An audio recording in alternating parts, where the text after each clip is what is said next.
Hello and welcome to Let's Talk Sports live stream watch along of the T20 World Cup final between New Zealand and Australia. It's a rivalry like no other in cricket, but we've just seen the first boundary from, I think it was Guptill who got that with a fantastic swing there to get 4 runs. So as you can tell, New Zealand are batting first, Australia to bowl. So of course this is a final that no one expected. Everyone was expecting maybe England, India, or maybe even England, West Indies, but West Indies have had a terrible tournament, so have India and England, cutting out just a bit short at the end. And there's another boundary, Guptill again. Of course, Guptill didn't get much runs in the semi-final against England. He went out quite early on. But Mitchell Starc is the opening bowler for Australia. If you're wondering what the lineups are, they're on your screen right now. And down Mitchell's partnered up there with Guptill.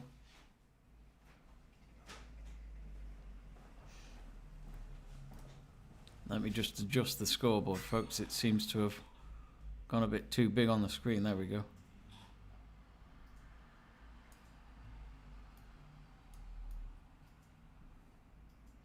Do get in touch on our live chat page. Let us know who you think's going to win today on our poll. And it looks as though most of you have gone for New Zealand at 67% at the moment. Australia at 33%.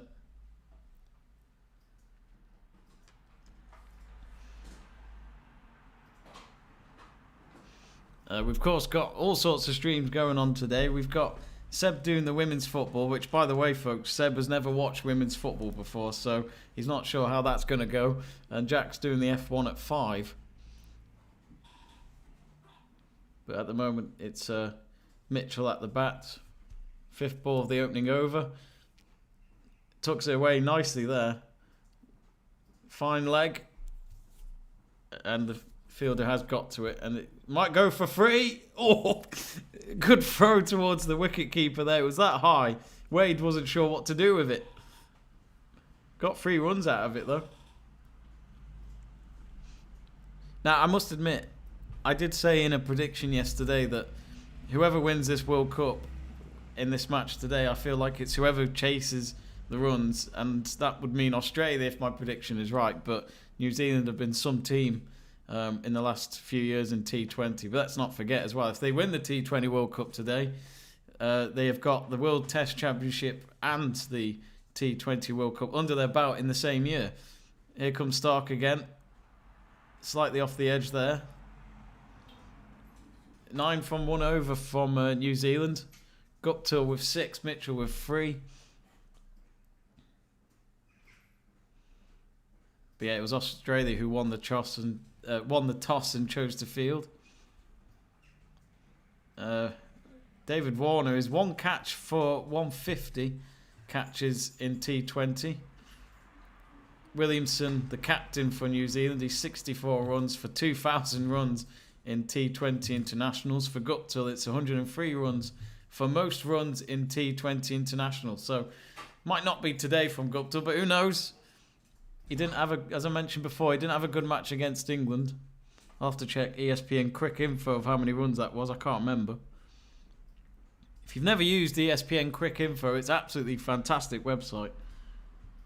Some crazy stats on there. It was started by 2 people in a shed, and then ESPN bought them out.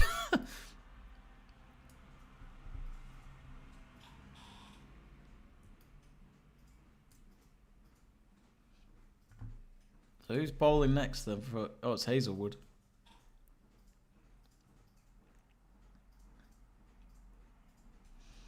But yeah, they're playing in Dubai, which is actually the home of the ICC, funny enough.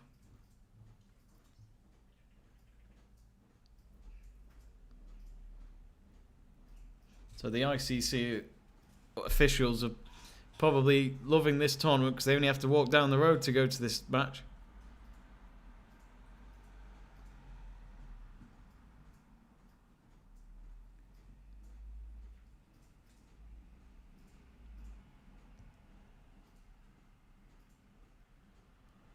Here's Hazelwood. Straight at Guptill there.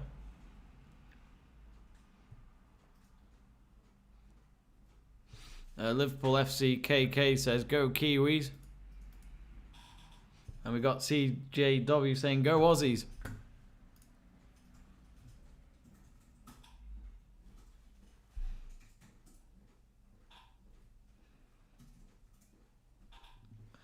Of course, let's not forget the first 6 overs of power play.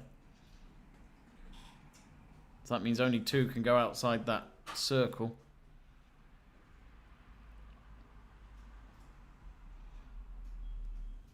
Now, I've noticed Wade is doing it and David Warner is doing it. Now, are they doing Movember? Because I've never seen them wearing moustaches before. A lot of the Australians seem to be pulling out of that.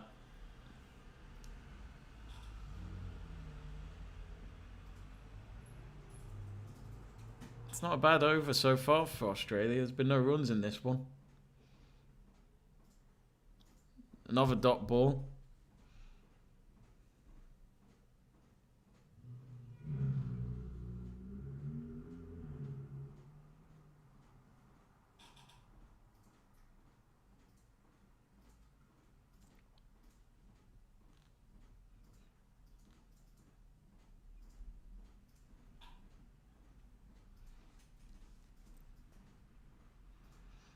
Yeah, it looks as though they've got, in terms of the 2 fielders outside the circle, there's one at leg side and then one at the top on offside. Oh, fine leg there. That's a boundary for Guptill. That's 10 runs for him so far. Yeah, it was a good over for Hazelwood, but until that boundary.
It looks like Maxwell's having his first over. He's 2 wickets in 7 matches.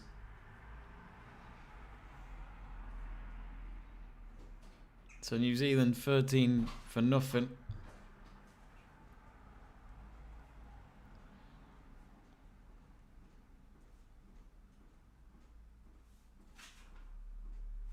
Oh, that's a 6. Oh, beautiful shot. Mitchell with his first boundary of the game. 9 runs for him. Tournament 6 is 392. Couldn't reach 400, could we? We'd need 8 more in this match. Nice simple straight shot as well. In terms of the crowds, it's not a full house, even though it's a big stadium. I'm not sure if it's because of COVID restrictions still, but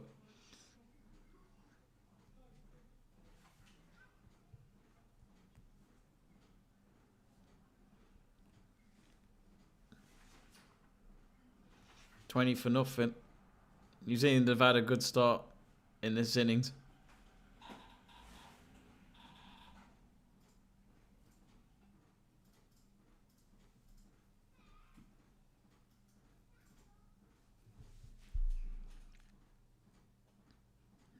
Here's Maxwell.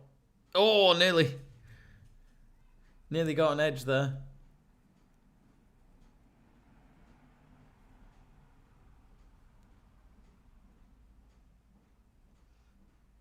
Oh, nearly.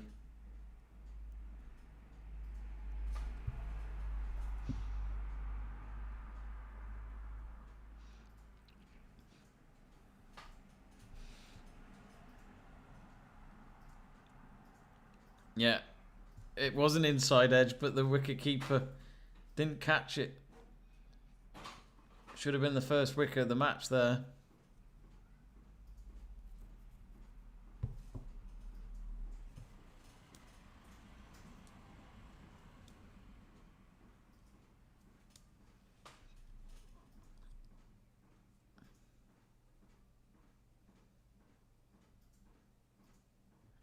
Oof. Should get a run. Yeah. So 23 for none after 3 overs. Guptill and Mitchell both on the same of 11. The run rate at the moment is 7.6. But where do they get the 6-7 from? I mean, it's such a random number. I know it's statisticians will tell you that it does make sense, but to me it doesn't. What's wrong with just the 7?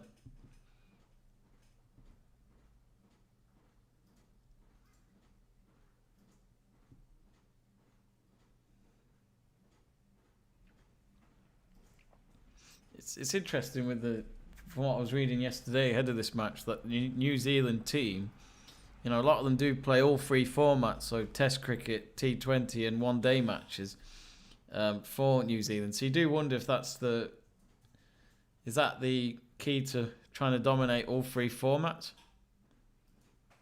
Oh, that should be a boundary. Lovely. In between the 2 fielders as well. 27 for nothing. I wonder if Steve Bruce is still here. He was there for the England-New Zealand semi the other day. Clearly enjoying his payout.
Oh, not a bad shot there.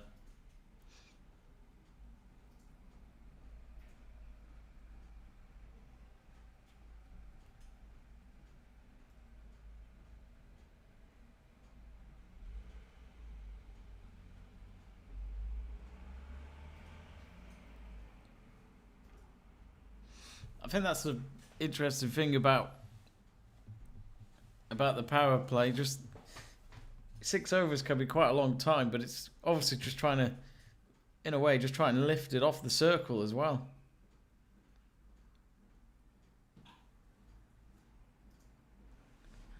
Yeah, Hazelwood's done all right. Only 9 conceded in his 2 overs.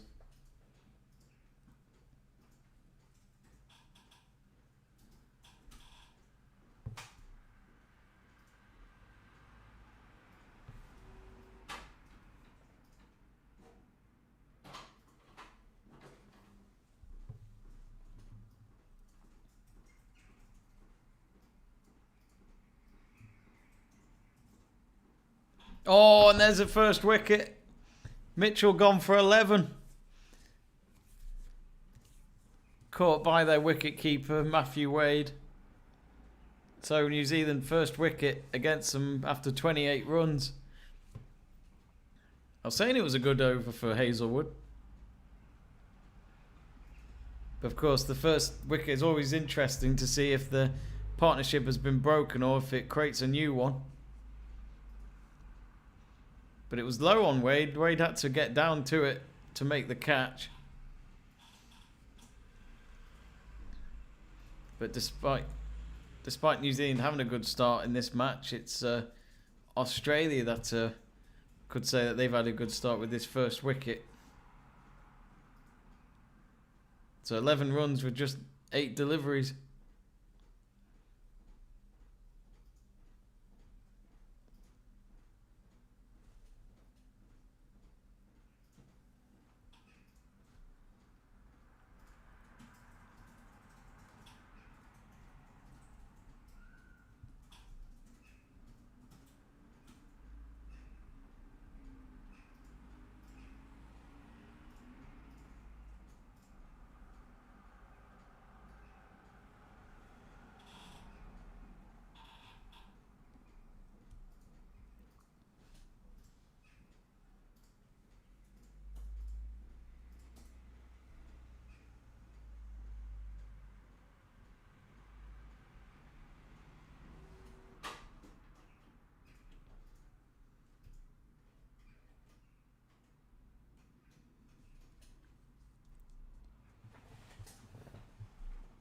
So 28 for 1. It's Hazelwood's last delivery of his over. Dot ball. So 2 overs left of this power play.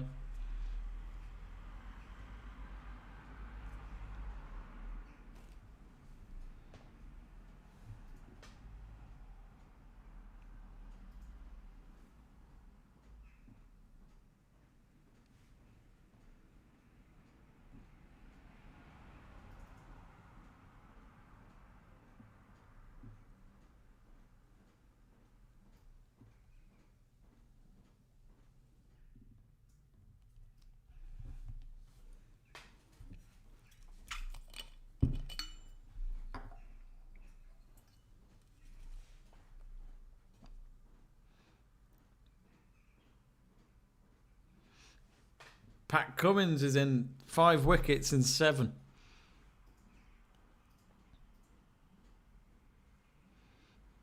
Guptill's at the back. Kane Williamson is in now, of course, to replace Mitchell.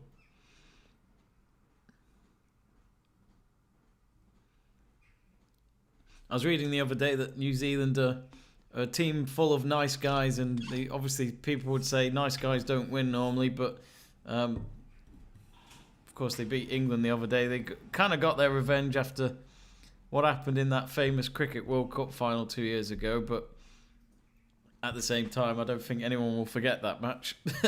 Probably greatest cricket match of all time. Oh, straight at the bat, that one. 2 dot balls already from Pat Cummins. They did frustrate Pakistan for a bit the other day, Australia, when they were fielding. Despite the fact that Pakistan had a lot more fans in the stadium.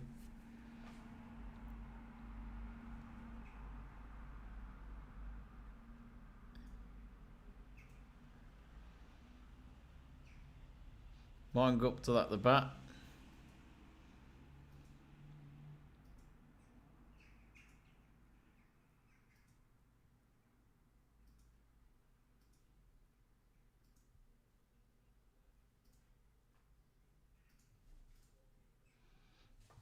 So the score predictor is saying that New Zealand should get up to 165. At the start of the innings, 167. So no dramatic change there. But again, it's only been 4.5 overs. Pat Cummins.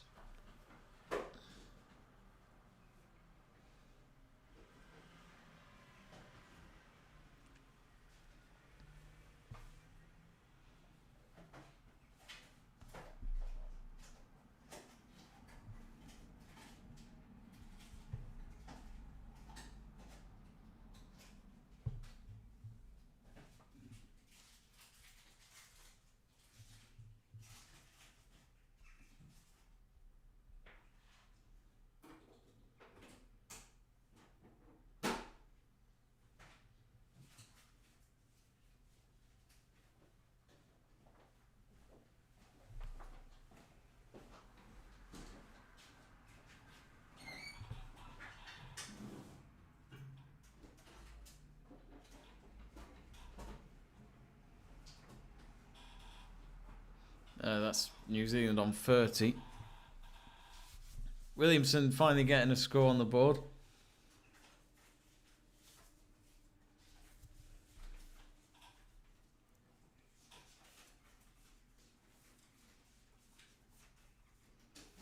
Yeah, same deliveries pretty much from Hazelwood.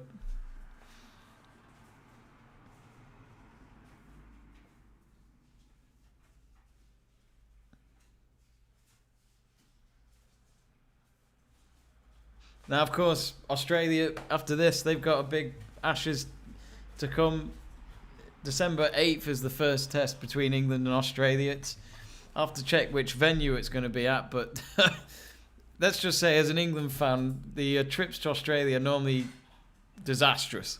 It's normally washouts when we go there, but hopefully this time it won't be as bad. But I'm not that confident, to be honest with you. Our test team hasn't been consistent in the last couple of years. And I think the good news so far, though, is that Ben Stokes will be at the tour, even though he's had mental health problems in the past.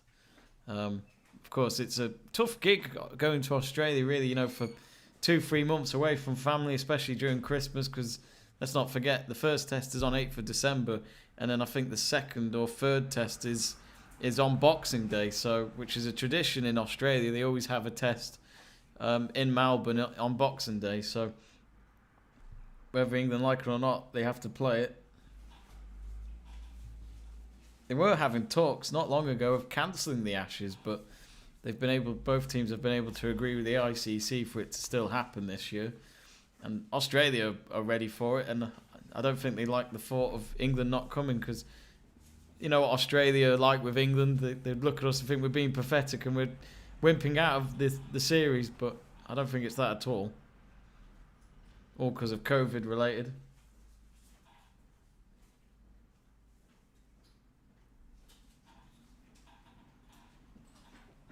New Zealand have been a bit slow in the last couple of overs. New Zealand haven't been able to shift that much. It's been good bowling from Cummins and Hazelwood so far. It's Hazelwood with the deliveries again here.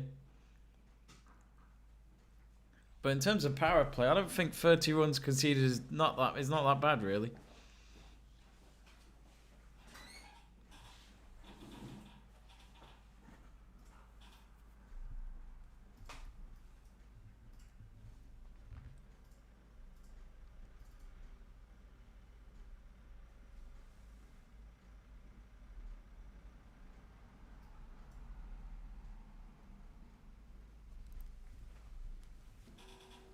There's a cricket fan in the stands wearing looks like a jumpsuit but with the Indian flag on it, and it says Kohli on his back, which I'm sure he's aware that India had a pretty poor tournament and didn't even make it to the final four.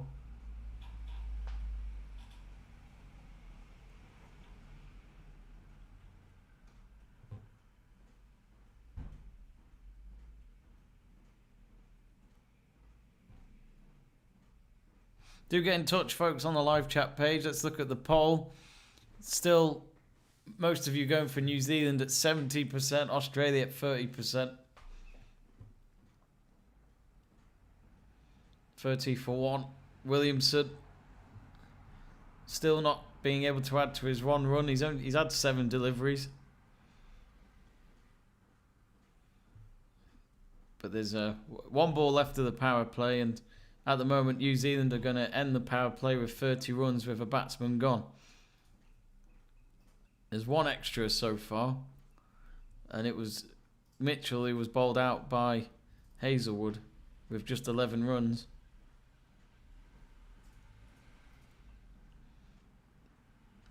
So yeah, 5 dot balls in this over from Hazelwood. Oh, just as I say that, that's gone for 6. Oh no, has it not? Oh no, it's gone for 4. It went high, but then it started to slow down, and then I didn't even go for 4. It's just 2 runs there for Guptill and Williamson. But yeah, the Australians, they look happy about that. Some of them high-fiving each other, because of course now that's the end of the power play. That means they can now leave the circle. But the run rate has gone down to 5.3. Here we go. This is New Zealand's lowest power play score in T20 World Cup for this year. So the stats would probably say not a good start for New Zealand, but 32 runs in the first 6 overs is still not too bad.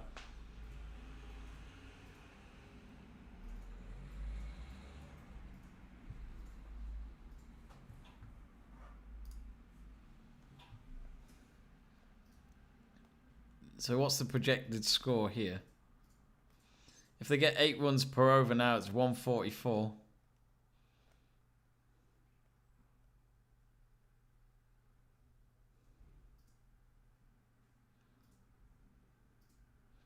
Oh. The best score in T20 is if you somehow get to 200. Now, I remember England chasing down 200 and they still won the match.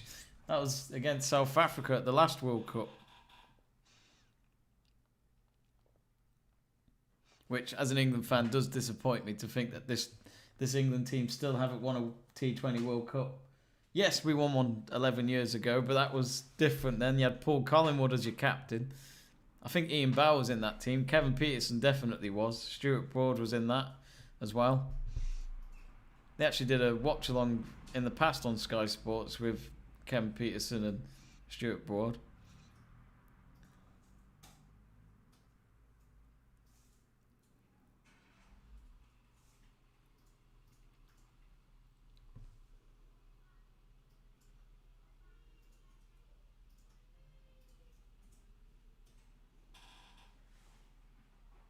It was actually a defeat for both New Zealand and Australia yesterday. If we're talking rugby, Ireland beat New Zealand in Dublin at the Aviva Stadium. And Saxton was saying that it's the start of their 2-year plan, which is a plan until the end of the World Cup, which is in 2023, which I think is in France.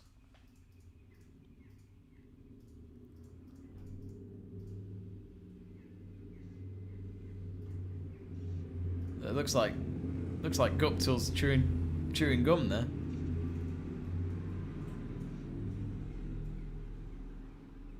So Maxwell, he's had 12 runs conceded. He's only been able to get 1 dot ball in this over.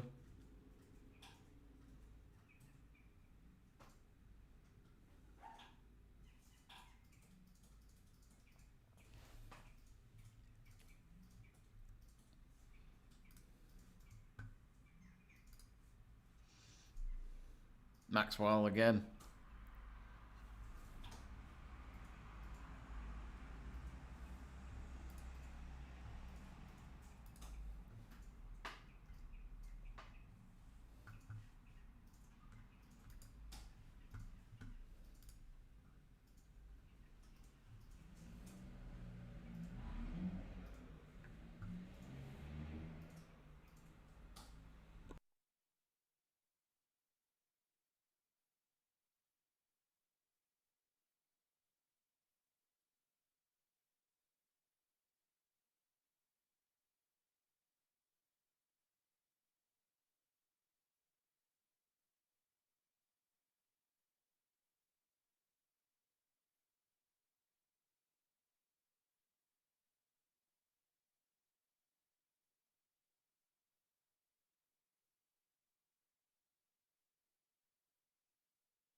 I keep forgetting this is Zampa's first over. Oh, straight at him as well.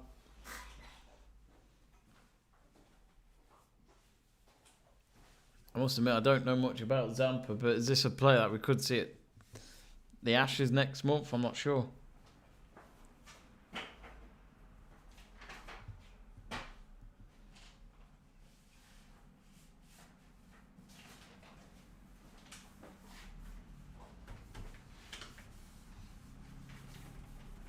Love the hoodie.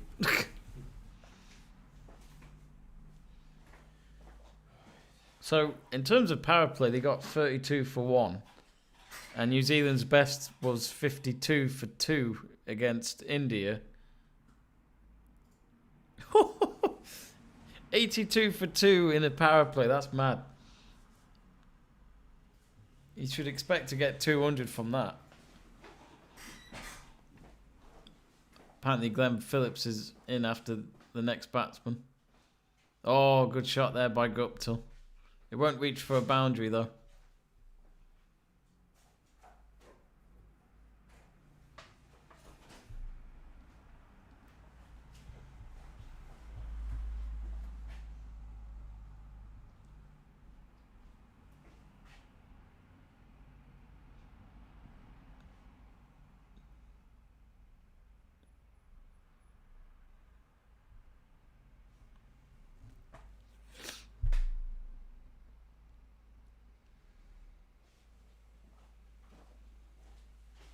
Score predictor now down to 157.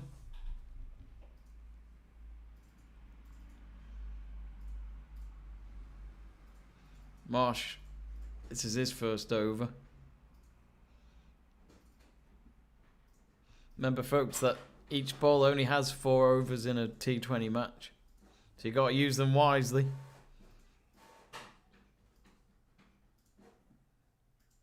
They're showing some wickets here from the semi-final. Pierre Conway broke his hand for punching the bat. only himself to blame, I'm afraid. And I think he's a bit annoyed because he broke his hand and then realised his team still made the final despite his frustration.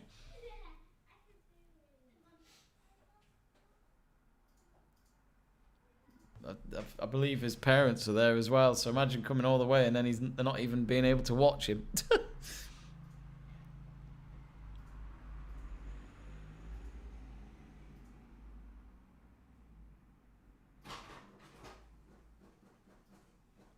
Quite an interesting approach from the fielding positions. You've got 4 of them spread out on the ropes. Oh, and yeah, I thought he would. He knew exactly where to hit that one. Kane Williamson needed that.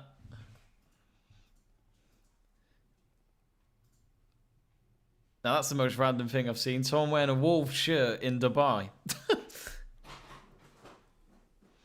Yeah, he went for it, Kane Williamson. The moment that ball left his hand, he was going forward with it and smashing that ball as hard as he can. Yeah. There are gaps. There always are gaps. It's just whether or not they can pinpoint it and get it right.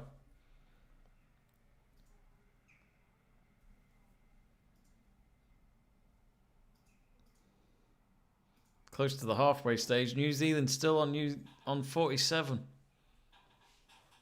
Oh, that's a bit more like it again. Williamson with another boundary. That's more like it from the captain. 51 for 1 now. And he knows that they've had to start getting some runs going because it was starting to be a bit frightening from New Zealand. But despite those fielding positions where I said it looked smart, it's all of a sudden been picked out by Williamson. Lovely swing. Right out the middle.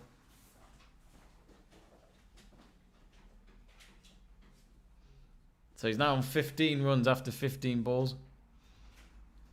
Oh, he tried to go for it again, but the ball hit the edge of his bat, then hit his helmet. He swung a bit too early. That's 9 overs now, and that's what? New Zealand 51 for 1. So An over away from reaching the halfway point.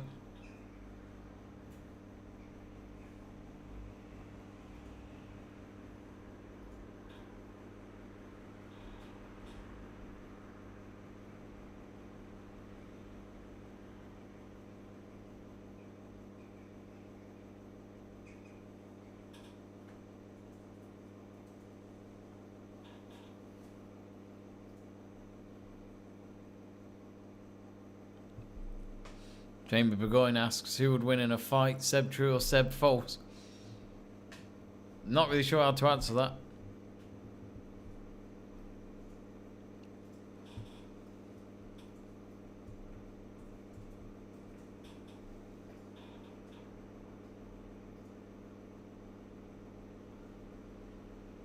Remember, folks, we do have 2 other streams today. We've got the Women's Super League match between Man City and Chelsea at 3 o'clock. That's with Seb. And then we got the Sao Paulo Grand Prix, which is at 5 o'clock. When I say this is all UK time in case you're in different time zones.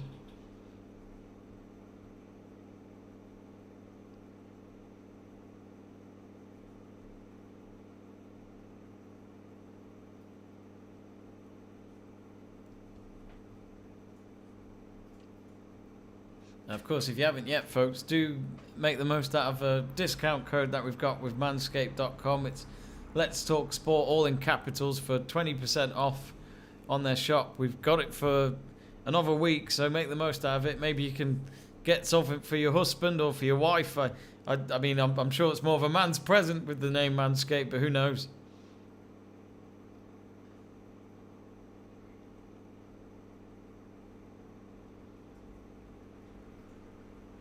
$53 for 1.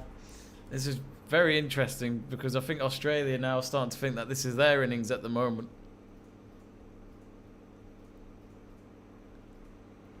Adam Zampa's got 12 wickets in middle overs. Here he is again. Only 5 runs conceded so far after 1.5 overs for him.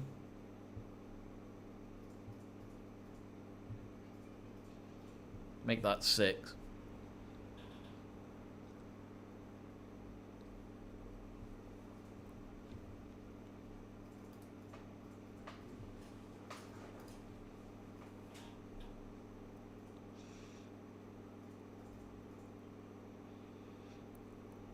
You do feel like Williamson needs to start getting some more swings again. Guptill has been quiet as well. 26 from 32. 55 for 1. So the current run rate is 5.69. Last 3 overs was 6.75. Yeah, the New Zealand team in the stands look a little bit concerned. I always say you want to get to 100 runs by around 11, 12 overs.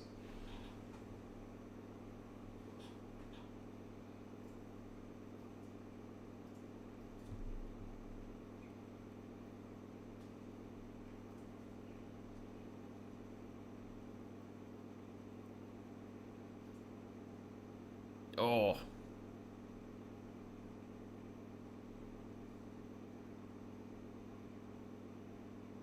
So we've reached the halfway stage.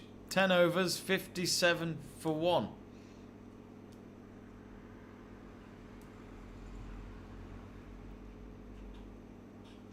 They may only have 1 wicket from them, but they're getting a lot of dot balls against these two of Guptill and Kane Williamson. Let us know, folks, on that live chat page.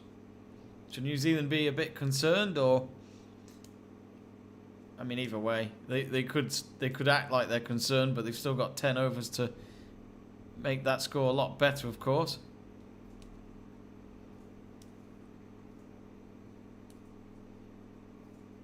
Interesting what the score predictor is now. I'd imagine it's changed a little bit.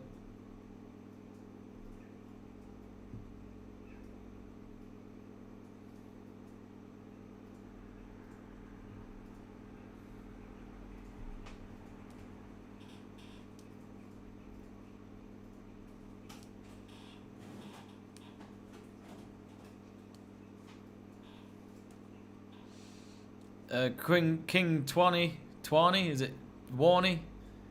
Or twat? What does that mean? King twat. Or is it King? I can't read that. I can't understand a word you're saying, mate. I'll go with King twat. Or Queen twat. There we go.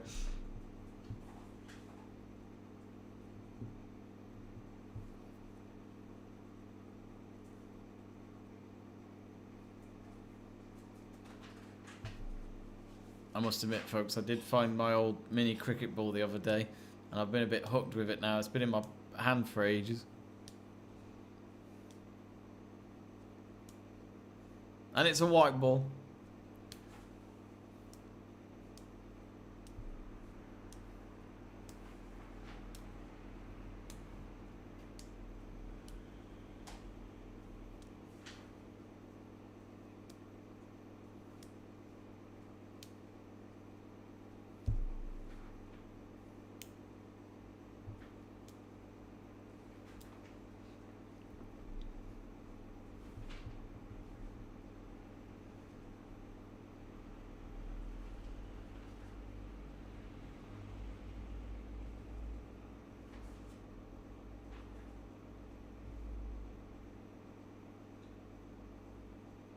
So if it was, oh look at this, 8 runs per over, 137. If it was 7 runs per over, it's 127. So the projected scores right now for New Zealand does not look good.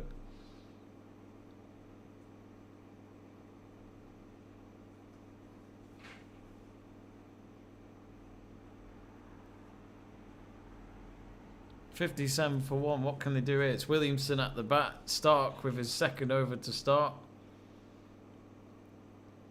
Stark so far, well, before this over, he had 9 runs conceded, no wickets. 1 run to start off that over.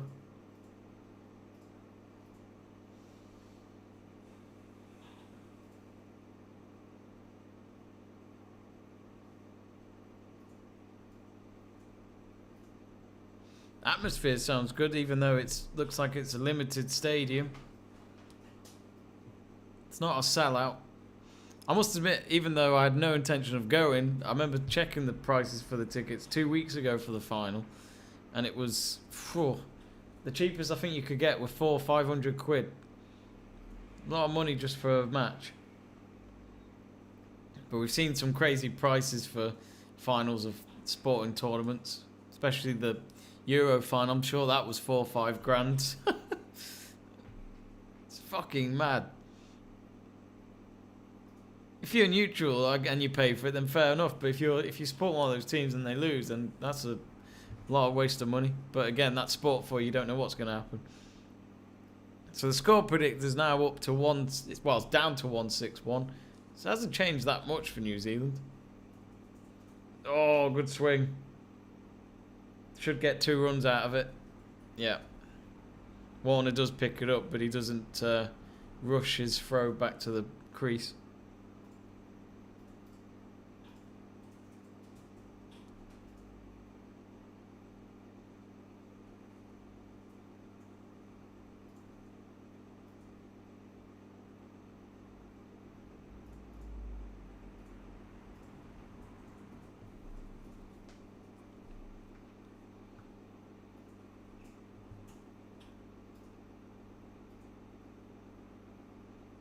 Oh, he should have got him. Hazelwood's dropped it, and because he dropped it near the rope, it's gone past the rope for... Has it gone for 4? Yeah, I think that's a 4. Oh, dear. 65 for 1. That should have been a second wicket. Let's watch that again. So it would start with the delivery. I think it was Guptill. Oh, he just dropped it. Yeah, it's a 4 because it bounced just before the rope. It went to him very quickly. Maybe that was the problem. But Mitchell Stark on his knees after that.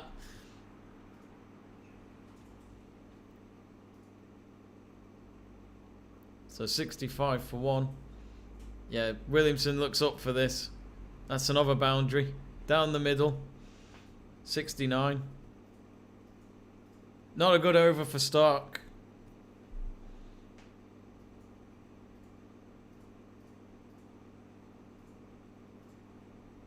I mean, let's look at it. If they could get 10 runs, at least, in the next 9 overs,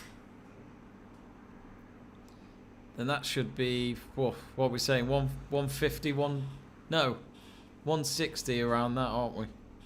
160, 170, I would say, for New Zealand if they can get at least 10 runs per over. Oh, that was right in the air. That's got to be a 6. No, it's 4 again. They keep getting short. Yeah, that was a poor delivery. Right at Williamson, and luckily he had his bat at the right place at the right time, or that was going to hit him right in the head. It's a great shot, great reaction from Williamson. And yeah, no ball from the umpire, so they've got an extra.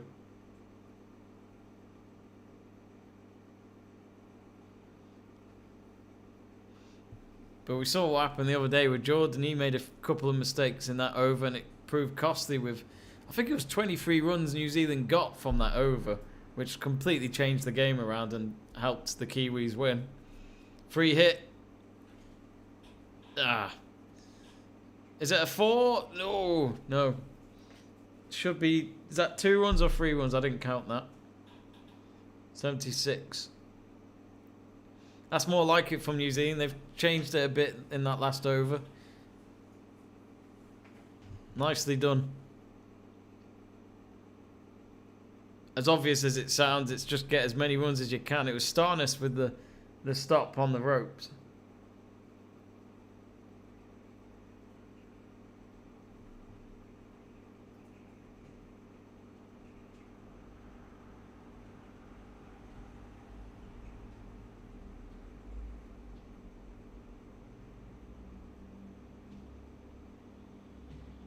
Oh dear. So Marcus Stonis apparently looks as though they're showing a replay here of him grabbing his hamstring, which doesn't look good. He's walking okay though.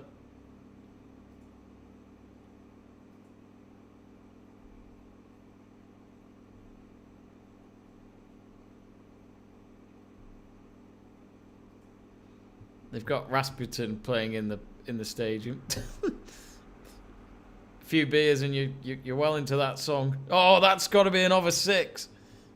No, I keep getting it wrong, and it's short, and he's been caught out. Zampa's got another wicket. 76 for 2. It's Guptill who's gone with 28 runs, 35 deliveries. 76 for 2 then for New Zealand, but yeah, Zampa, he had a good first couple of overs with only 9 runs conceded. Now he's got a wicket.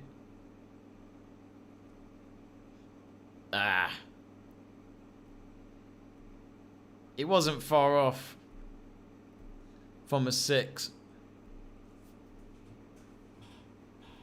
And even when he was starting the run, he chipped his chewing gum out in frustration. There he goes. But he's done a little bit better than his last innings that he did for New Zealand in midweek.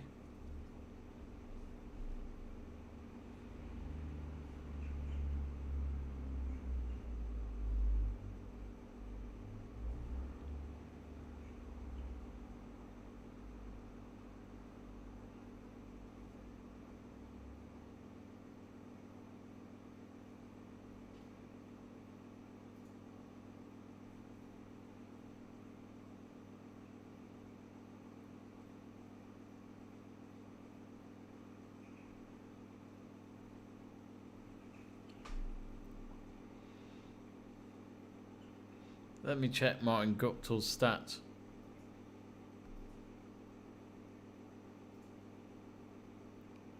So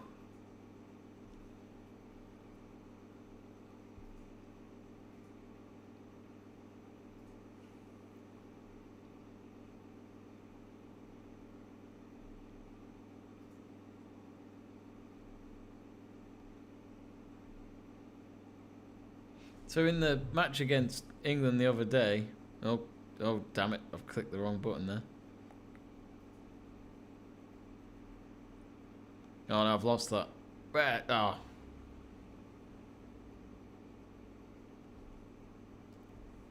Yeah, he doesn't do Test cricket anymore, Guptill. His last one was in 2016.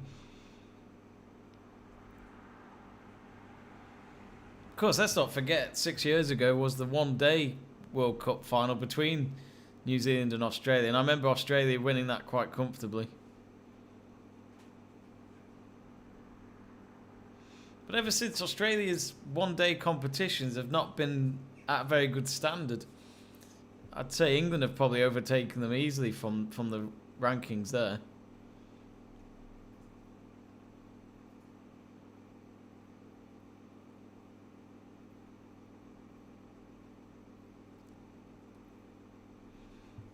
So 11.5 overs gone, but I think at the moment Australia wish they could have limitless overs with Zampa, who's been absolutely spot on. They've got a run from that one. They were going to go for 2, but no, they're going to stay there. First run on the board for Phillips.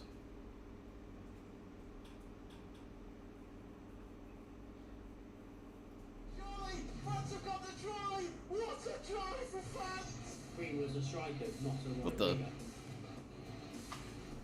Oh, that's me, isn't it? Sorry. Whoops.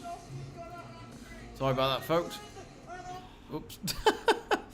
Funny enough, that's Seb's stream starting. I completely forgot that was on there. So in case you wanted to know about that, he's doing the Man City women, Chelsea women game.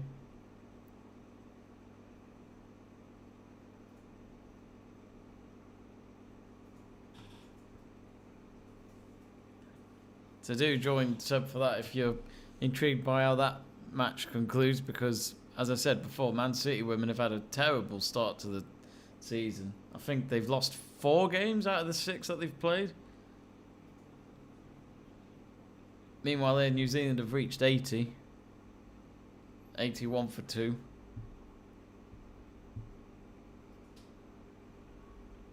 $12 overs.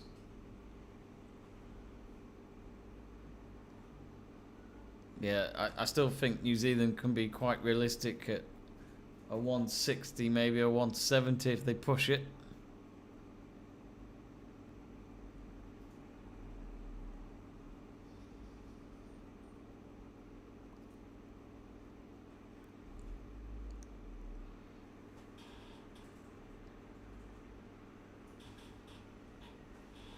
There's a...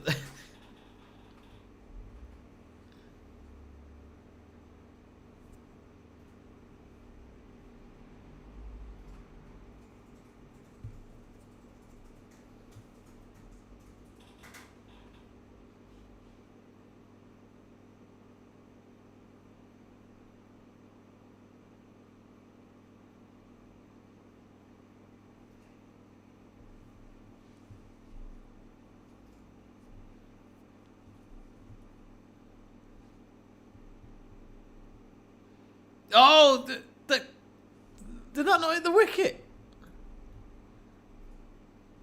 It's a leg bye.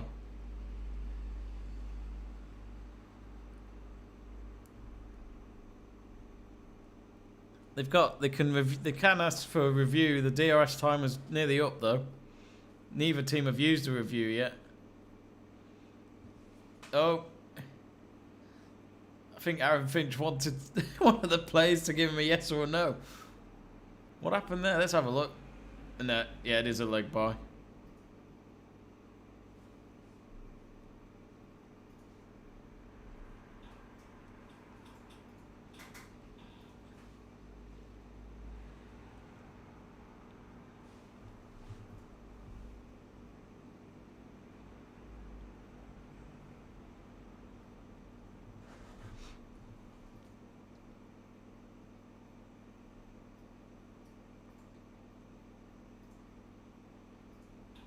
Twelve point two overs now.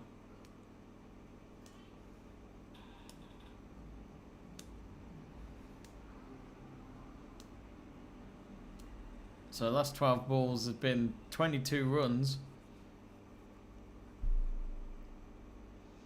Oh, where's that going? That's got to be in the stands, yeah, no problem. 6 there for Williamson.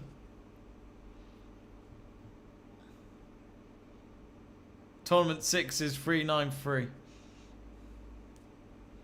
Some of the New Zealanders are starting to party. Oh, you could just tell from hearing the bat hit the ball there. A distance of 80 metres. Can't beat a 6. I remember even before T20 was a thing, we always used to love seeing Freddie Flintoff hit a 6. Sometimes he'd break his bat. I don't think Woodworm liked him for that. Oh! It's another 6. 2 6s in a row.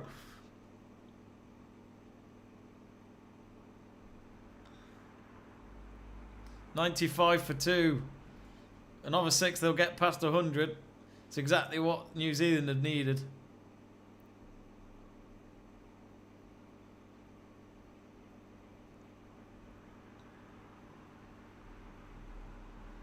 $51 not out for Kane Williamson, the captain leading.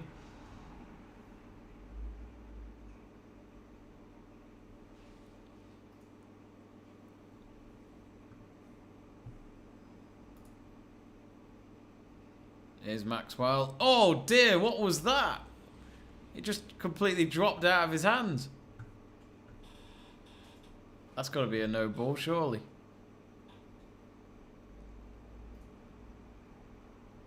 Ha! Interesting stat for you. Kane Williamson, it's fastest 50 in a T20 World Cup final. 33 deliveries. I was going to say that in terms of T20 World Cup finals I've seen, the standout for me was Carlos Brathwaite with his 4 6s in that final over. Sadly, it had to be against England, but I do think some of these players do have nerves when it comes to a final.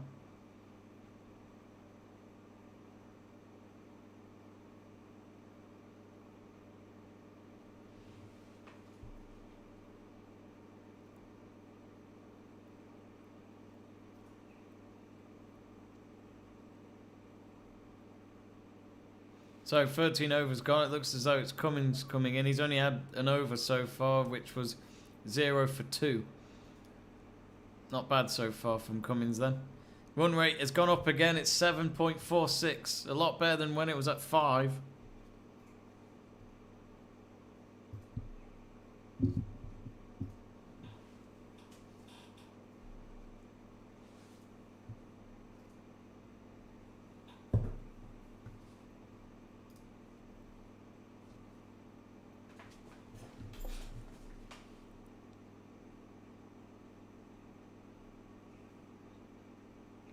Oh, it's Phillips. He's already getting ready for the swing.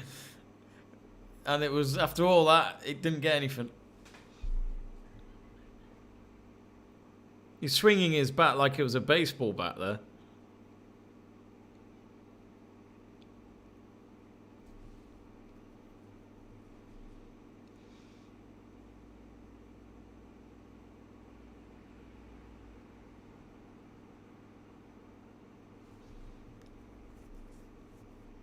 So here's Phillips. Again, acting like he's a baseball batsman. 2 dot balls so far. He might have to change his approach there. Steve Smith stopping that one. That's probably the first time I've seen him today, but I'm sure we'll see more of him at the bat when it's Australia's innings.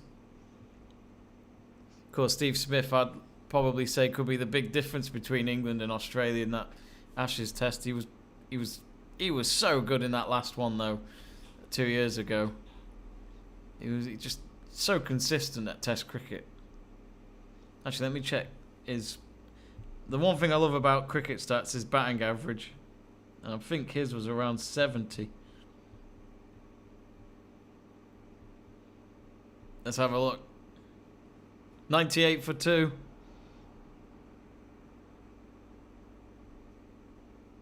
Oh, it's actually a lot lower than I thought. It's 50. Oh no, sorry, it's 61.8. First class cricket, 57.1. T20, it's only 27, which he's been doing since 2010.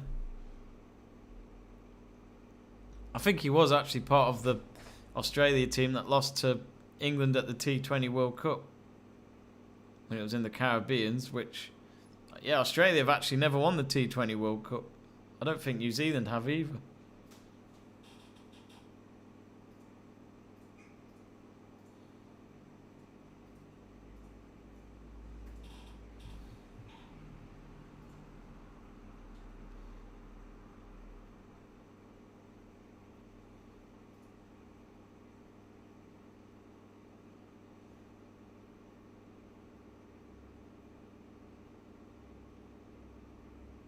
Oh, right. It hit Phillips' shoulder. He was able to get a run from it, though. I think it's Pat Cummins that's now bowling.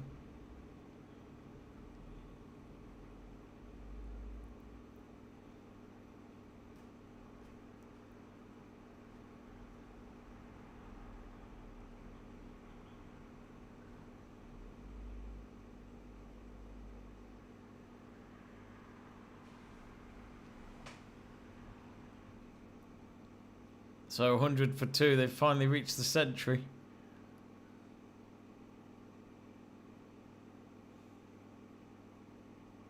Well, that's 14 overs now.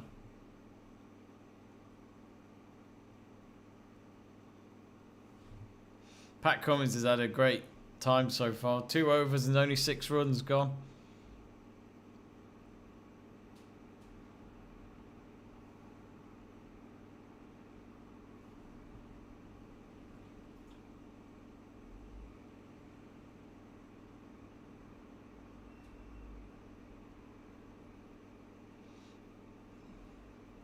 Quick drinks break for Williamson.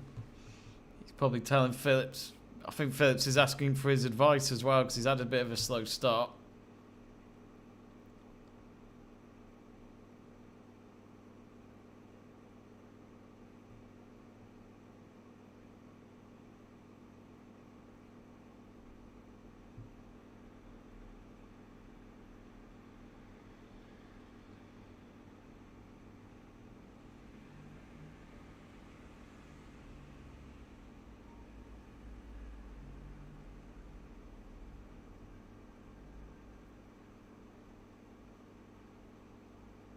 Oh, it's Zampa now. He's changed ends. Oh, and because of that, he's already conceded a 6. That's more like it from Phillips. He's warmed up now. So tournament 6 is now 395.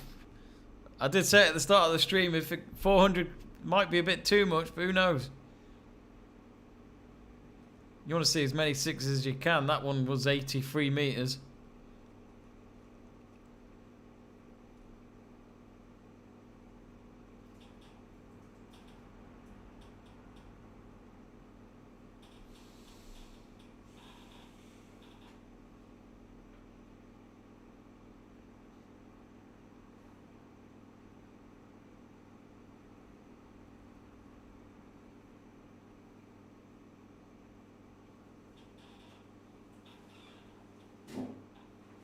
Here's Zampa then.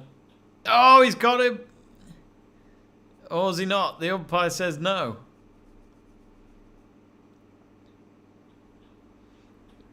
To be honest, I didn't hear anything. They've got the DRS timer. It's got 5 seconds left. I don't think they're gonna. Are they gonna go for it? No. Finch has looked the other way. Still not used to review. Oh, I think it did touch the bat. Too late now. Phillips adds another run.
Oh.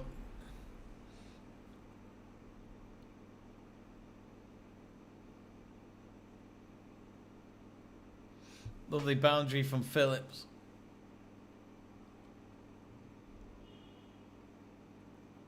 I think he was trying to go for 6, but...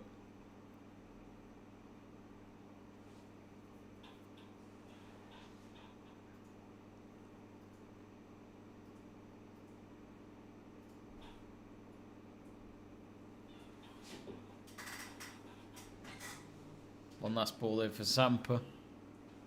And it will be his last ball of the innings because this is his 4th over. So he ends it with a wicket and 26 runs against him. Zampa, don't get me wrong, great player, but you got to question his hairstyle. Not sure what it is with that haircut. It's a brave move.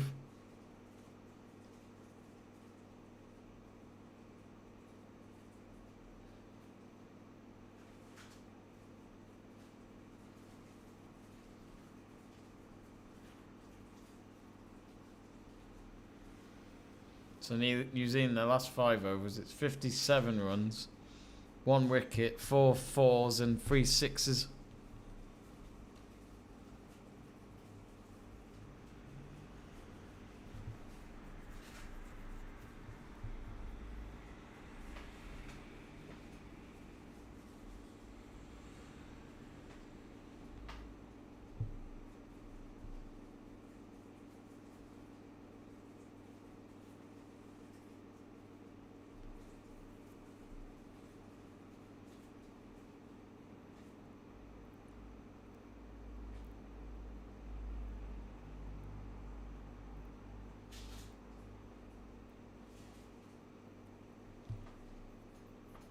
If I've read that correctly, Mitchell Starks had 28 runs against him after just 2 overs.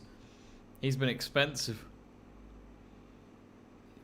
Oh, and that, it just gets worse for him. It's 4 runs already. Williamson.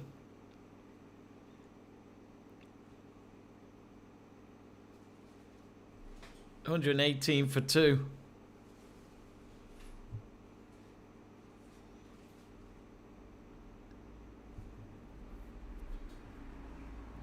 Is it me, or when you hear Shane Watson commentate, he doesn't sound... He sounds similar to Shane Warne.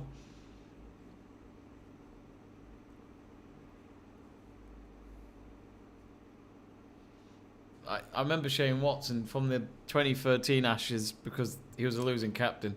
As an Englishman, that was fun.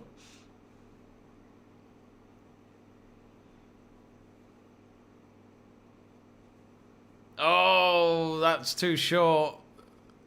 Oh no, he gets a 4. For a moment I thought it might just land in someone's hands, but yeah, Stark. Let's not forget, Stark's still got 1 more over after this. And he's got 4 balls left in this 3rd over, and he's conceded now 36. Sorry, 38 actually. Oh, I think Williamson got a bit lucky there.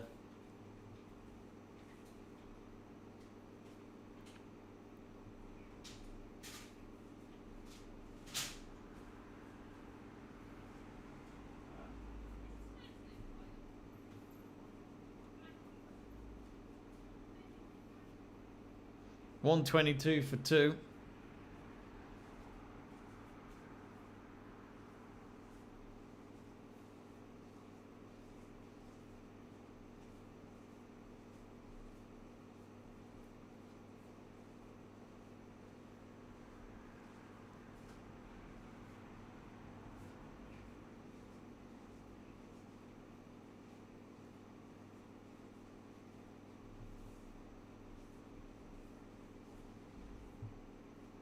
Oh, that's 6.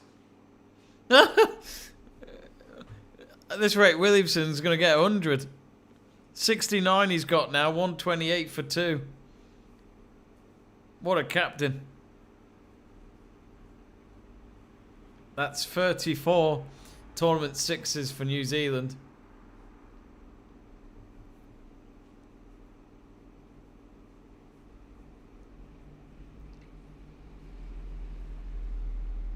You can even hear chants in the stadium. Williamson. And I can't quite believe it, but I think I've just recognised a face in that stadium. I think I know exactly who that is. He went to my cousin's wedding. That's mad.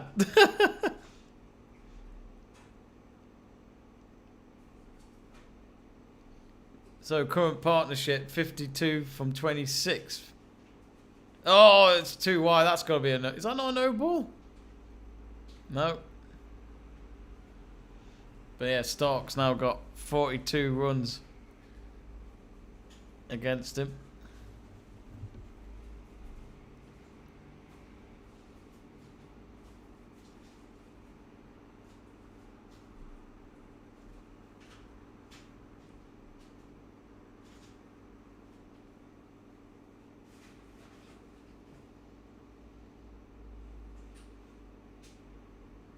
Oh! Is that a 6? No, that's a 4.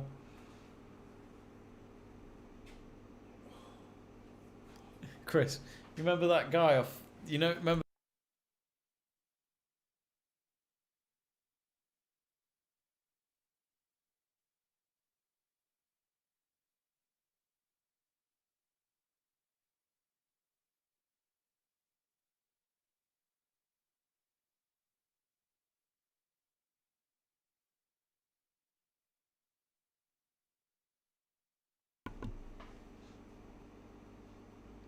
I was just telling my brother, folks, that our good friend Remy is there in the stadium. I'm sure he is.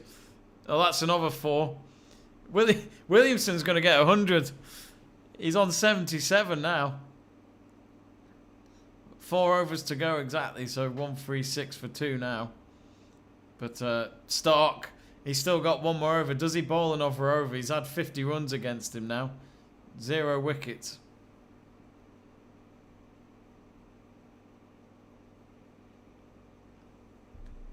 I might actually have to text Remy and see if he responds, folks. Looks as though Chelsea women are ahead already against Man City. Man City having a terrible start to the season in the women's football.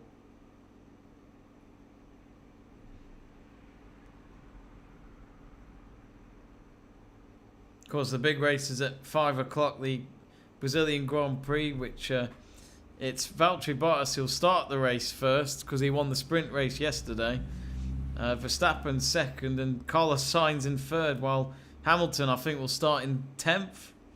So, not a good start to the weekend for Hamilton. And he's now currently 21 points behind Verstappen with 4 races to go.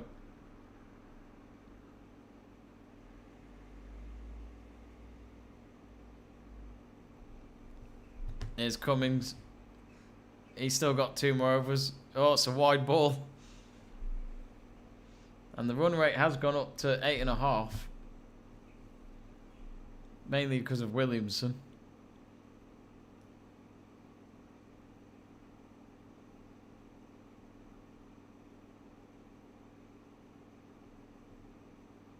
And the score predictor's gone way up. 188.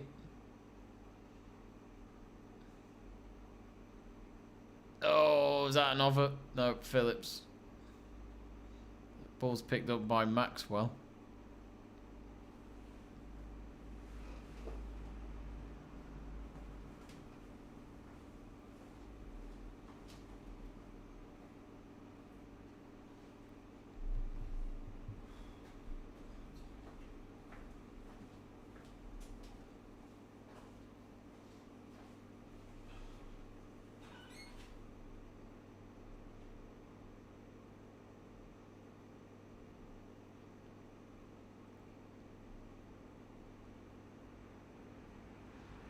Oh.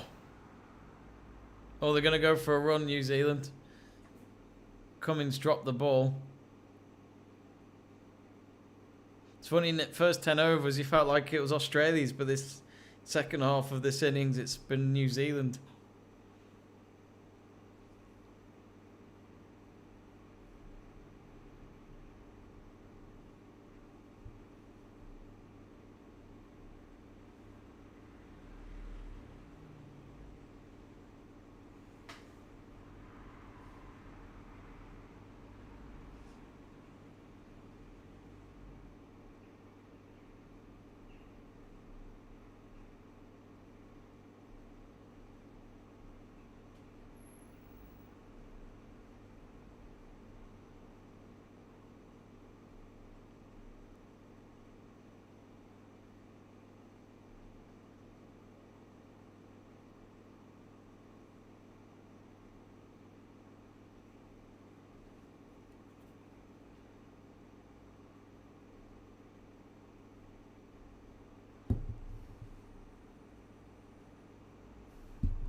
141 for 2.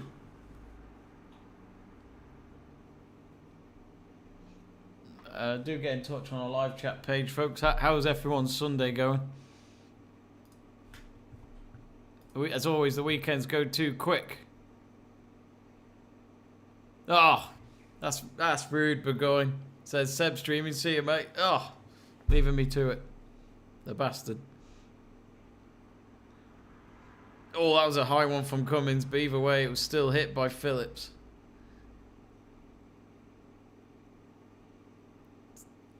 In terms of this 17th over, let's check the So, alright. So there's been a run for every ball except for one. 6 extras. Yeah, it does feel like a long time ago since the last fall of wicket, which was at 76 runs.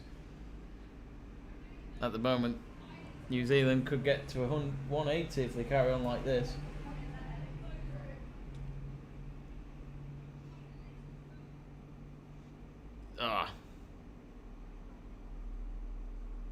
Should get a second. Yeah.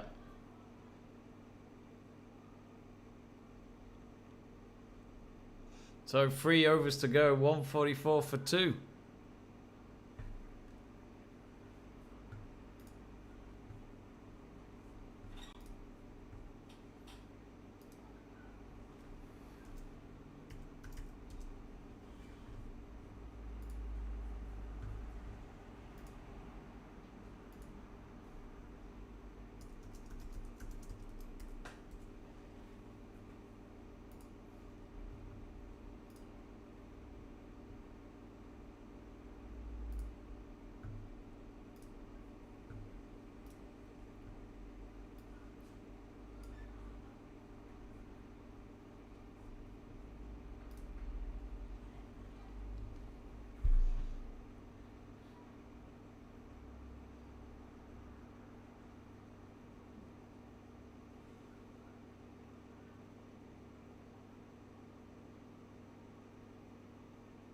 Oh, he tried to do a reverse swing. It's quite risky there from Phillips. Still 3 overs. It's not like it's the last ball.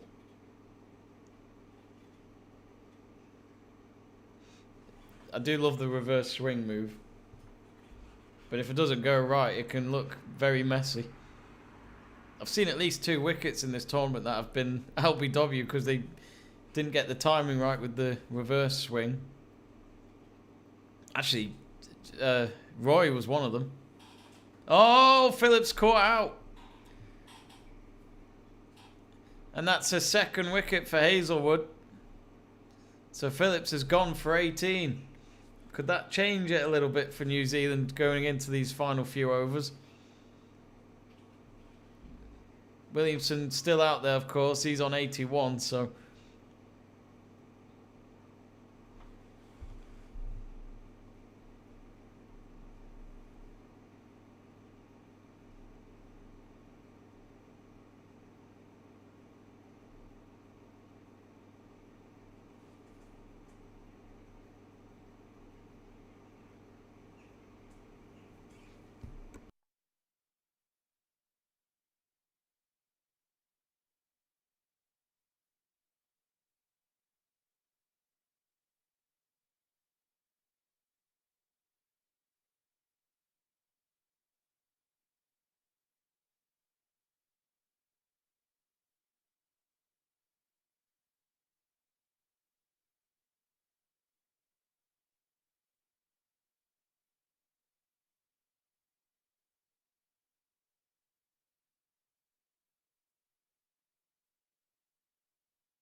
Hello and welcome back. We're just getting ready for Australia. They've just come out to start the batting, and it's Warner and Finch. Finch, of course, the captain.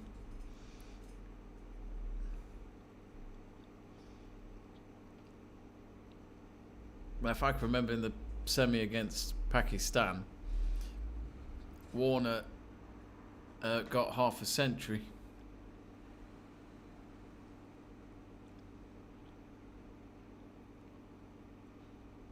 So the target's 173. Bolt with the first over.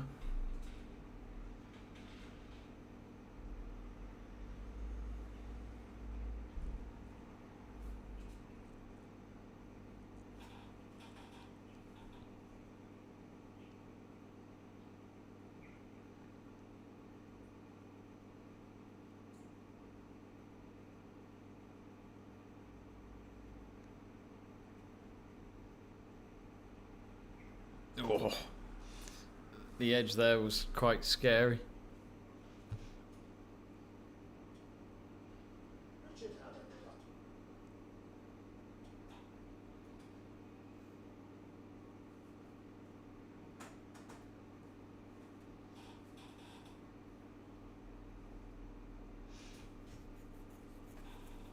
Not a bad first over this from Bolt. Now, Aaron Finch, his T20 international ranking on the ICC website is number 3. I wonder who number 1 is. Oh.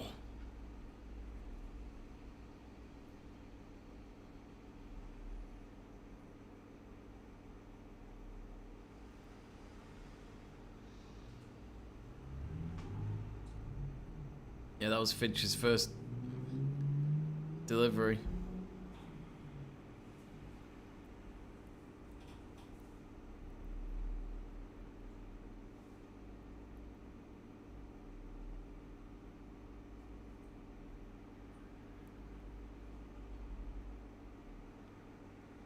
Oh, swing and a miss.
Apologies, folks. I know we're still streaming, but my live stream of this isn't working at the moment. So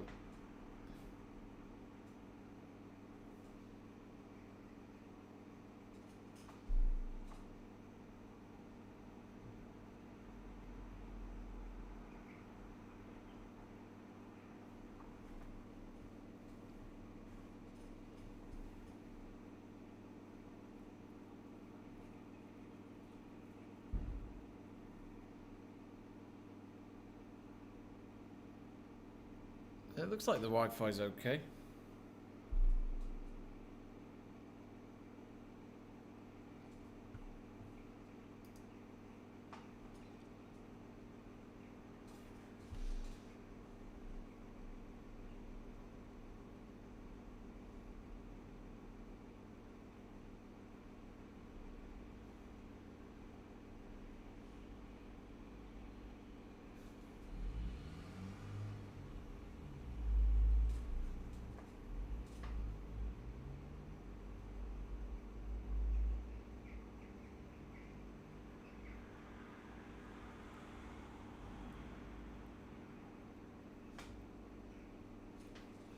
Alright folks, I'll be right back.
Welcome back, folks. Sorry about that. We had a bit of a router problem, but we're back. We got the stream going. There's no point me being on it until the stream was back. So it's been 4 overs later since we were last here, and Australia have lost at least one batsman. That was Aaron Finch, it looks like. Warner, just as we come back onto the stream, Warner's just been able to bag himself for 6. So 39 for 1. With one last ball before they reach the 5th over. He's done another swing, but the last fielder out there has been able to pick it up. 40 for 1 after 5. So they've still got one more over in the power play. Remember, they're going for New Zealand's target, but I think the way Australia have started this, they're on a mission.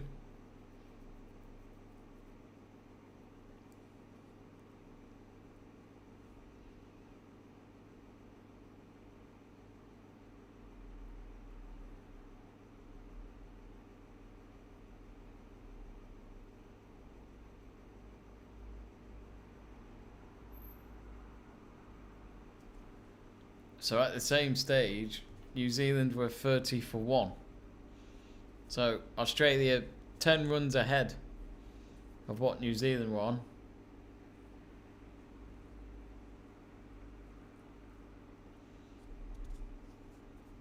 There's a lot of people just checking their phones at the moment. Well, there's a Man United fan in the stands. A few England fans there still, despite their missing out.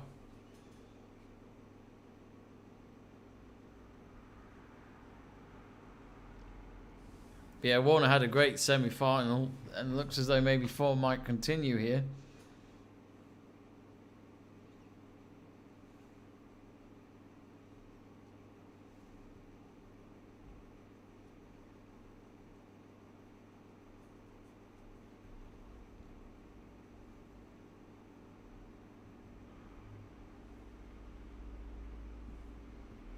Well, there we go.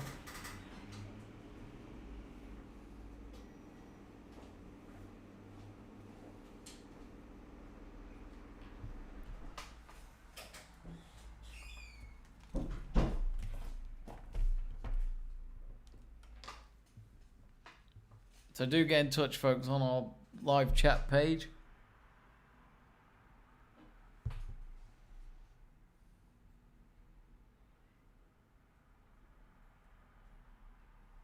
Of course, if you're wondering what's next on our channel, we've also got the Brazilian Grand Prix, which is in about 45 minutes time with Jack Price. So do join him for that. Seb True's currently doing a stream for the women's football, so that's on as well. And let me just check what the score is there, because I'm intrigued to see how they'll do.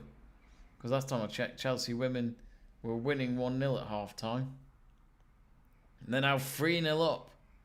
Simple job for them at the moment.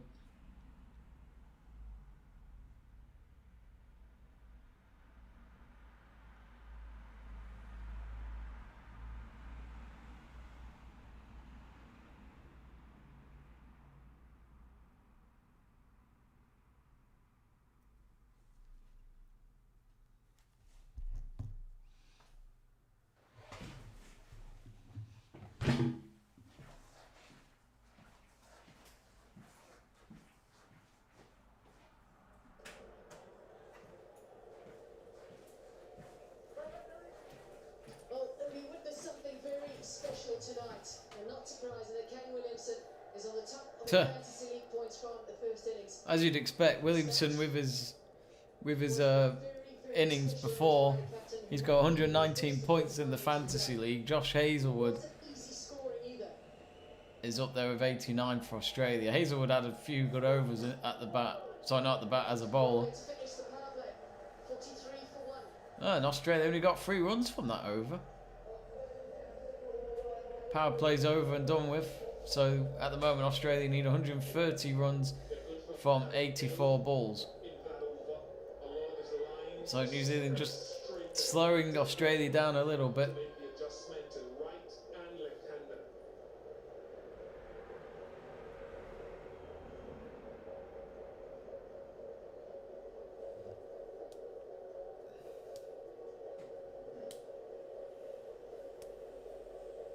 His partnership is now worth 28 for Australia. It's come off 21 deliveries. Now with an opportunity to spread. Sodi's going to start his first over. Done and have 5 outside the 30-yard circle. Sodi, mixed fortunes for him. He's improved since the last World Cup. Very interesting to see what he If you look at his stats at least, but he was probably hit and miss during that match against England as a spinner. Section on the leg side, but wicket square leg, mid wicket, and long on the boundary. Oh, This could be a very interesting match. Warner should get 20 there. Yeah.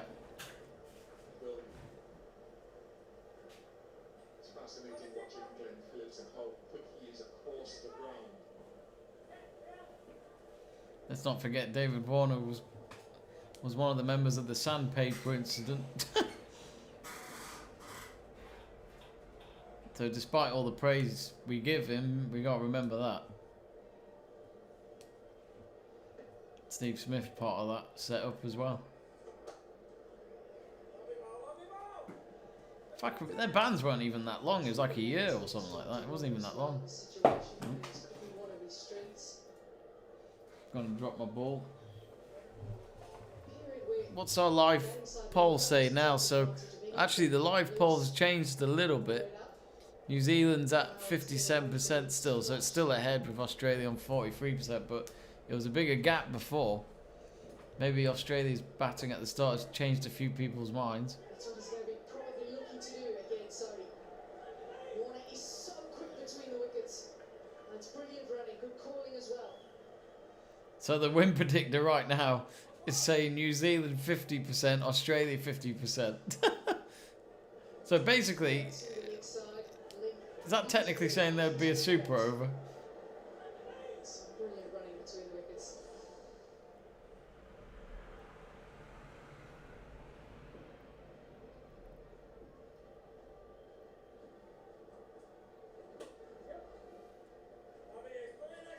Warner adds another one. Tall leg spinner, so what's he done in the tournament so far, Natalie? His wickets have come in a length and back of a length. Just one slider way up there on the right of that pitch map. Probably, but however much it's turned or not turned, hasn't brought success yet. Going to go try anyway. And you go into the pitch.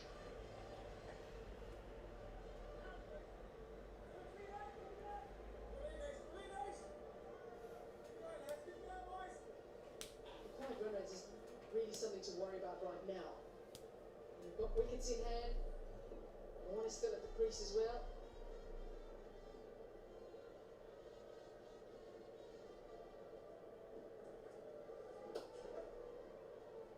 That single will bring up the 50 for Australia. After 7 overs, they are 50 for 1.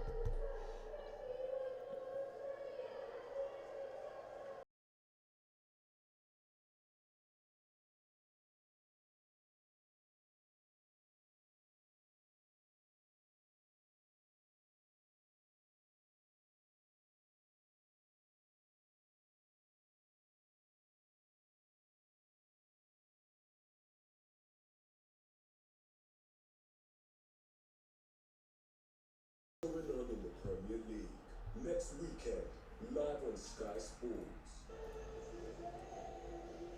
7 overs bowled in this chase in the final of the ICC Men's T20 World Cup 2021, and now it's time for Mitch Santner.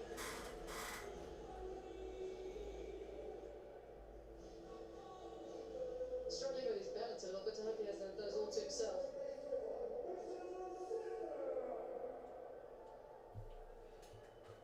Right, Santner to Warner. Santa's not had an over yet. Pushed it pretty wide with Santner. So they need 123 from 78. Because some of the analytics would perhaps not suggest that he bowls while Warner is there, some of the numbers, but Williamson going and trusting his bowler, going with his instinct while Warner is there. 1 over in the game against England. Marsh is on 19 runs. Use angles, Natalie. He's a clever bowler. He can use the angles. He may not spin it a lot. Just having a little look at the field. Fielders on the offside. Williamson doing signals that only he understands. And I've dropped my ball again. Oh, is that a 6? Something to Yeah. his innings, which Marsh sends it up there. And that is a right 25 runs for Marsh. the battle between Warner 57 for 1. Someone's caught it in the stands there. Delighted. Very good aggressive intent from the bowler. And there we go. It's 406s in the tournament.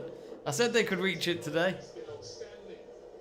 If you move into kick I think before the match it was 392. 12 for Mitch Marsh, a strike rate of over 200 as it sits right now.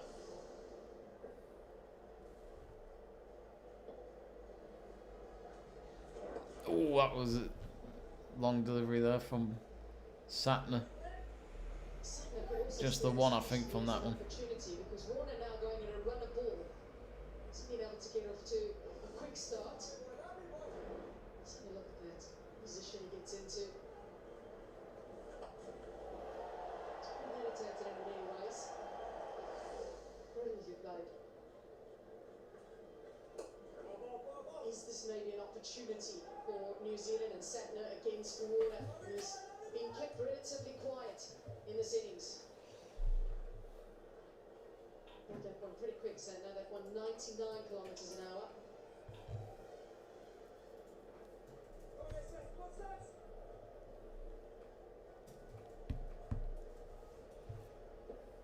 Marsh going at an excellent rate.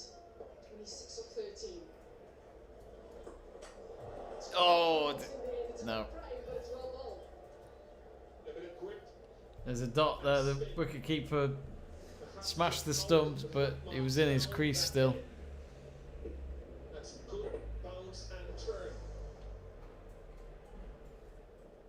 Slower, that one. Here's Marsh again. Maybe Oh. that's what he's going to do now against Marsh. Just change the pace a little bit. 64.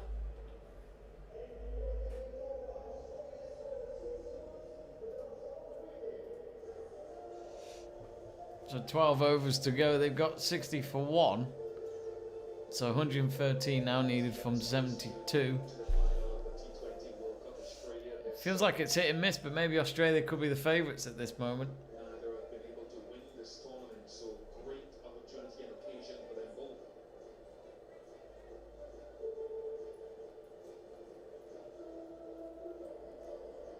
Satner's first over went for 10.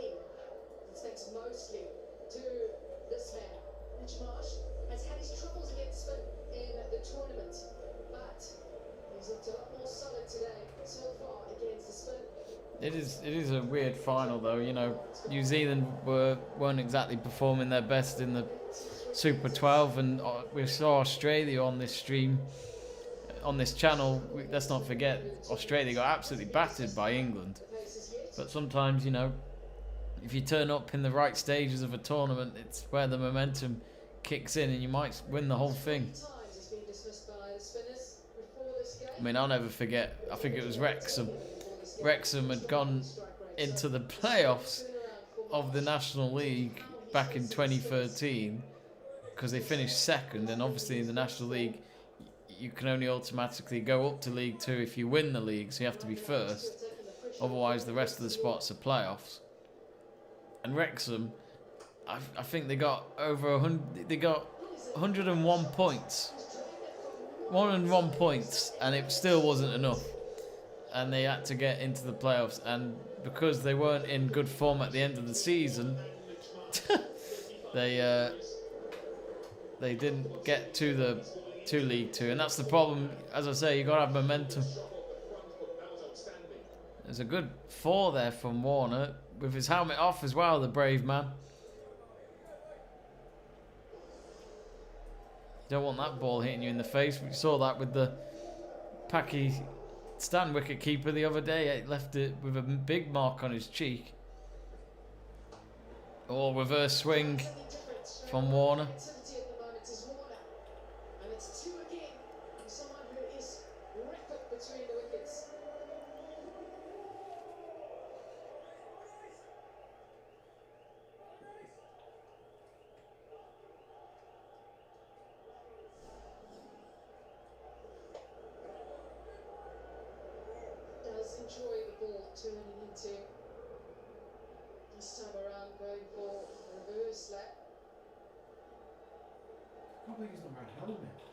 It's happened a few times in this tournament with other batters. It's really weird.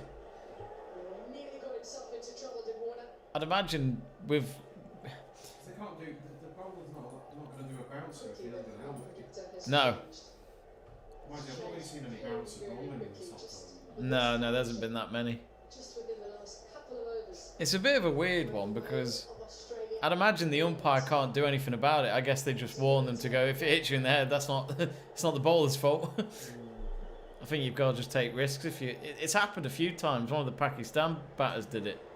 Oh, that's a good swing. Oh, he's got it. Oh, he should have.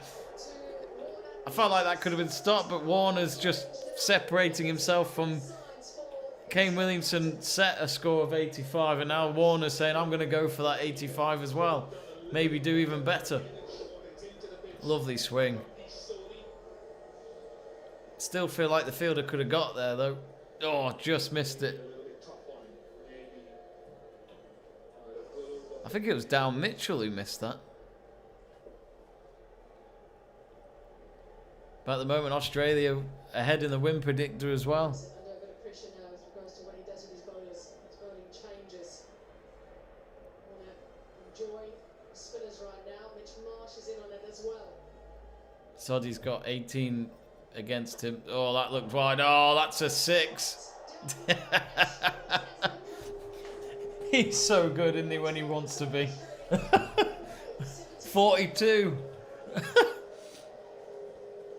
Yep, he's separating it all. 401 tournament sixes. Yeah, as I said about Soddy in the last semis, he was a bit hit and miss against England. I don't think there's any batter in the world that plays better now. Yeah. I don't know why they do it though. Like, is it just too warm or so? I don't... He probably wants to concentrate as much as he can. Yeah, probably has limitations wearing that. Partnership for Australia, just what they required.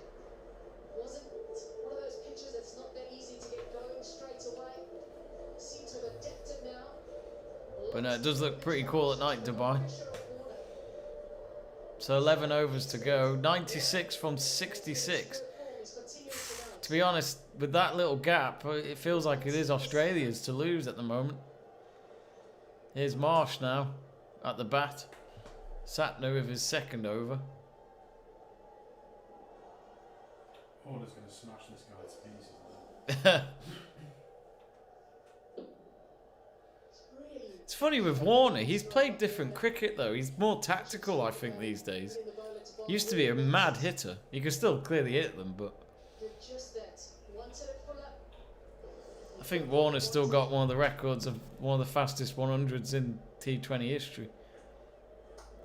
Oh. Couldn't get the air on that one.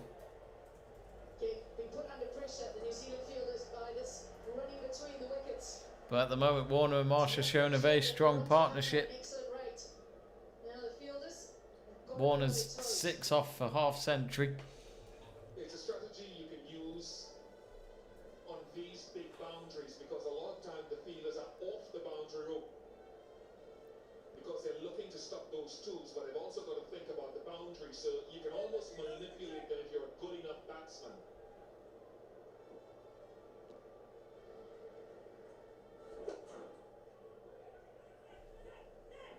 Bowlers after it.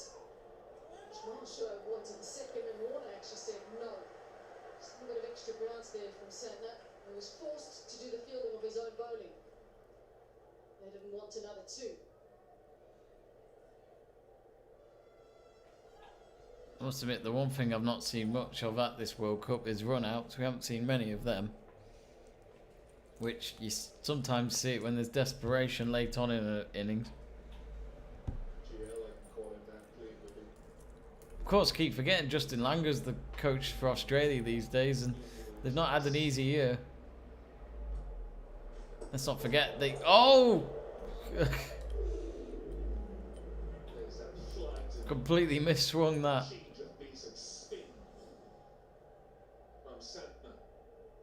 Good spin this. Oh, the direction of the ball there is brilliant. Something on offer for the spinners, that is for completely bounced the opposite way. Might want to keep Marsh possibly on strike as long as possible, but even to Marsh is scoring runs at the spinners as well. That's 2 dot balls in a row. New Zealand in a pretty tough position. The halfway stage, 172 that New Zealand made, looked pretty good.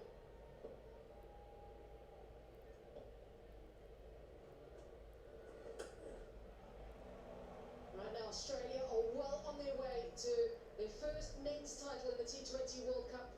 Wow, I can't believe I'd say this. We're already halfway. At the same stage, New Zealand were 57 for 1. It's time for a drinks break. Oh, blimey. So, the commentator just said that New Zealand won 57 for 1 after 10 overs. Well, if you look at our scoreboard, Australia currently on 82 for 1. Big difference. So, at the moment, this could be a thrashing. But all it takes is a wicket or 1 or 2 good overs for the bowling team. Get in touch, folks, on our live stream. Let me just quickly check the Chelsea score. Chelsea 4-0 up against Man City now. And I'll say this now about Man City women. They are probably going to have to forget about Champions League football for next season. That's going to be another defeat for them. Let's have a look at the table.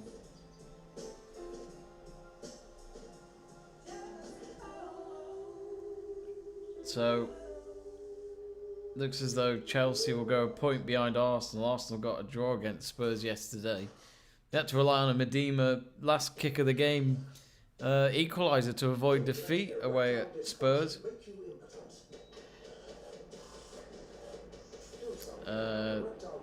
So where are Man City? Man City are 8th. Wow. So they're 8th with 4 defeats, 2 wins and a draw. It's a really, really bad time for Man City.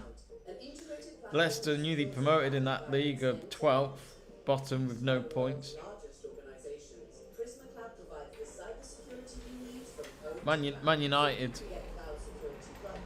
play... Who do they win against? No, they drew against Everton. I'm live streaming. Some learn from it, others repeat it. Everyone makes it. We all live it.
So the big question is, how long will it take for Australia to get to the target? Because at the halfway point, and they're on the right level at the moment.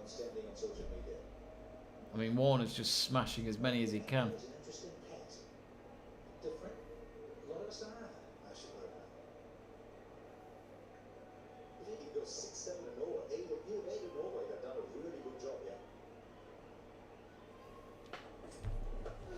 Oh, yep, it's another. It's Marsh with a 6.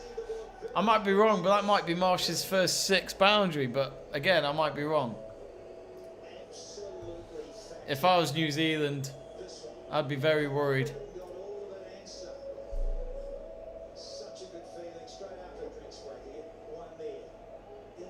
72 metres that one went.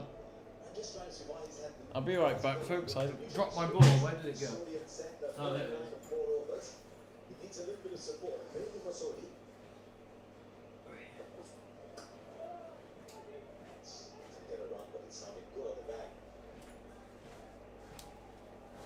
And I'm back. So 10.2. Oh, the Guptill having his chewing gum stuck down on his mouth. That was disgusting. It's like he was dribbling, but dribbling chewing gum instead. Ugh. 85 runs needed from 58.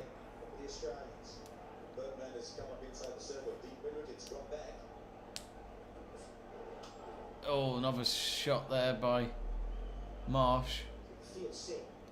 Should have had a run there.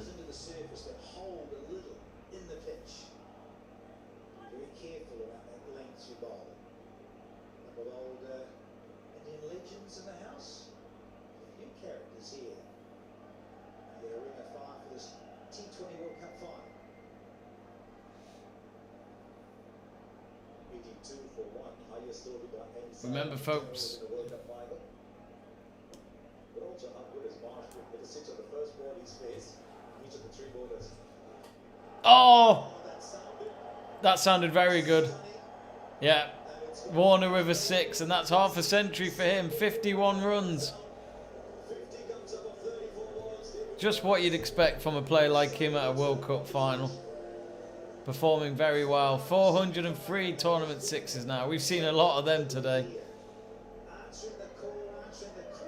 But yeah, Justin Langer and Steve Smith standing next to each other there, applauding on their feet for David Warner.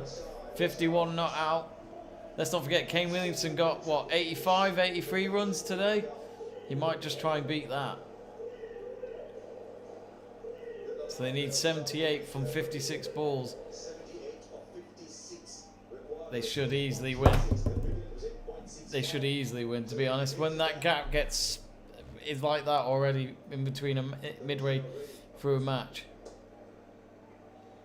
That's the thing, when you get 6 of the first over so often, as I said, you think 10, right? I can easily get 10 here, but if you've got the opportunity, as Warner has here, you can make it even bigger. I mentioned it, the golden hour of Jamie Davies.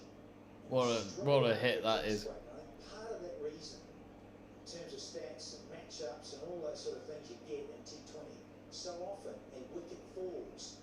Big question is, did anyone catch it in the crowd? Maybe not.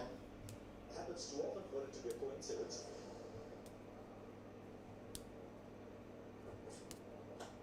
Oh yeah. Excellent over 15 from it for Australia, that is. It's 97 for 1.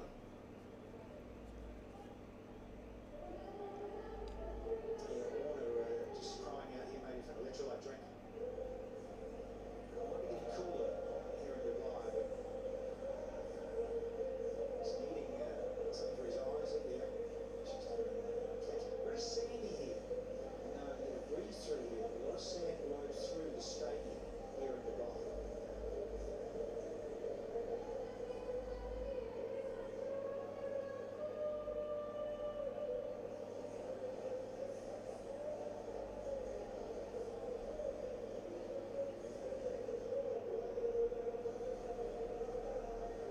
They're enjoying themselves here, but we've got a really good crowd here today.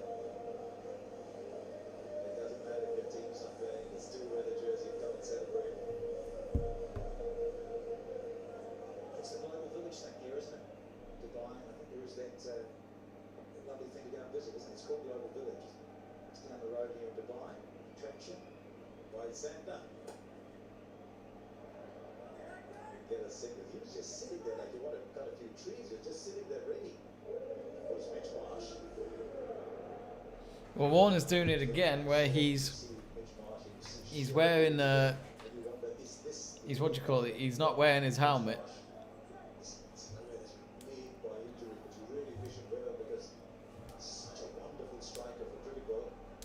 Okay, now Santa to the left-hander. So far, he's done okay. Oh, Warner should add a run to it. So 99 for 1. This too, so key for those in black.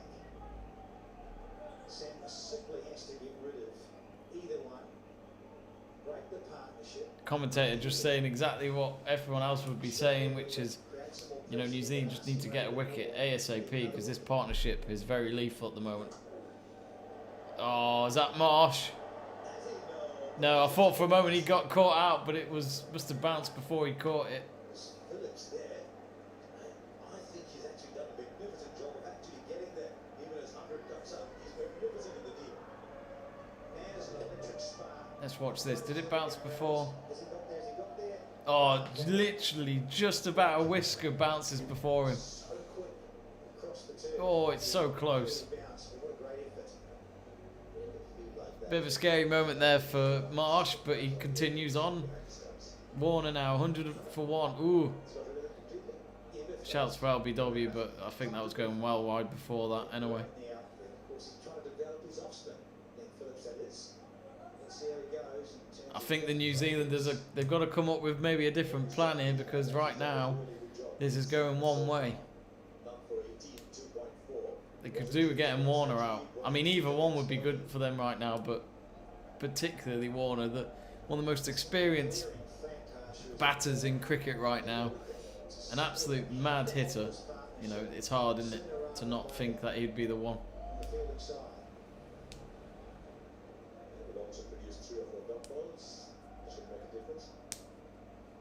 I do apologise, I keep playing with this cricket ball. I love this cricket ball. Oh! That's another 4. Marsh. Are we going to have New Zealand again missing out on another World Cup? Because 2 years ago they lost the one-day final. And 6 years ago they lost the one-day final to Australia in Australia.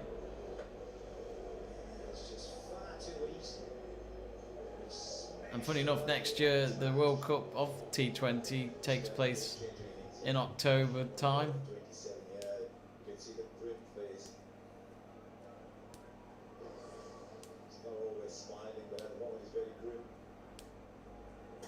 We've got quite a treat this time next year. This time next year we've got the T20 World Cup, and then we'll have the FIFA World Cup on straight afterwards. He doesn't know this yarn. I just wonder here where Williamson chooses the bowler now out of his arsenal. Zhao bowled 2. So has bowled. He's the only wicket taker. So he's disappeared. He's 2 across 24. Sam now.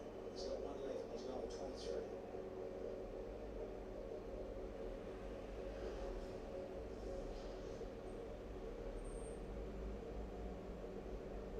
Right, yellow's found its own path, hasn't it? Very soon, one of the fact had a fantastic slow up towards the end. 115 came on the last 10. They're straight up playing themselves into a position where they don't need that much. Just 8.4 and over with wickets in hand. Where does he go back to Trent? They've got a massive plastic cup snake going on now in the stand, which is obviously a thing in cricket.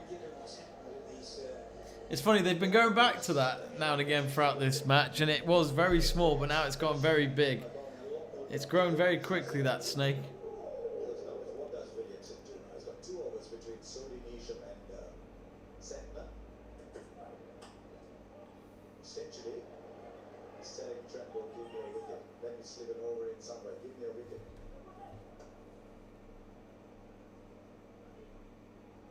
While they're at the cricket,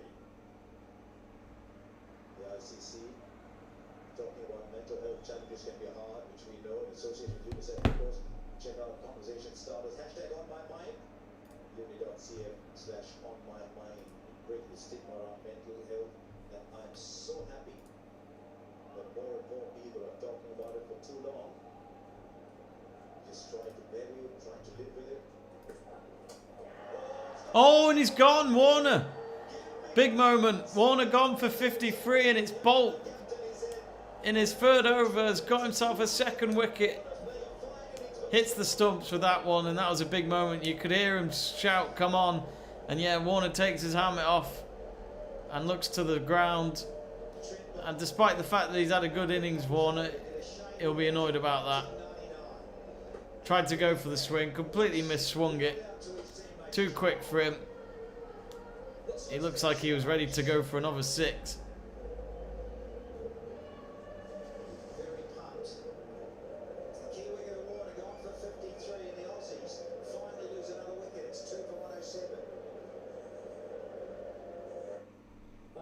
expect all this enthusiasm for ball chasing to rub off on me.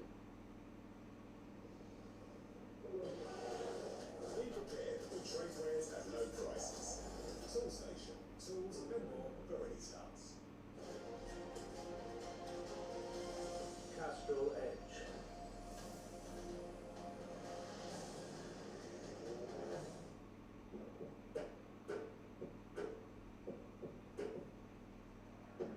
Confidence isn't just knowing you can do something well.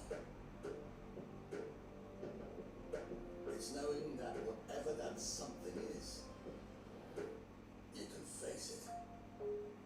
Phillips. Alright, this tournament is yet to say I'm Glenn Maxwell and I'm a good player. So Maxwell now at the bat.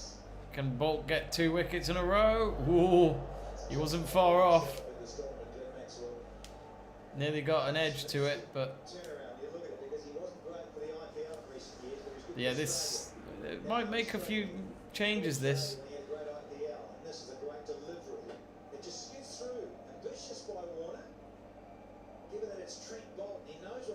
I mean, let us know at home, folks. What are you expecting?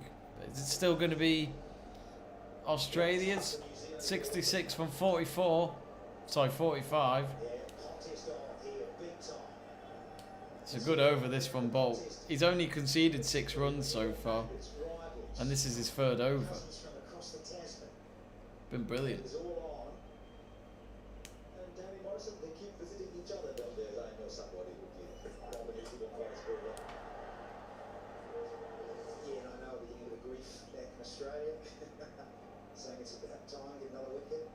So 2 more deliveries still to come from Bolt. Not bad. Really, it's up to March to pick it up from here. Maxwell last 11 innings, he's gone past 18 only runs. At the moment, he needs a good 20, a good 25 there, 25-20. A good innings would do for Australia, actually. Or as you just said, struggle to get past 18, Harsha. A little kiss of something. Skip line of tilt to the shoulders, whether that last wicket is just even things a little bit. What an over. 3 runs and a wicket. Just for the doctor order. 109 for 2. 3 runs and a wicket from that over.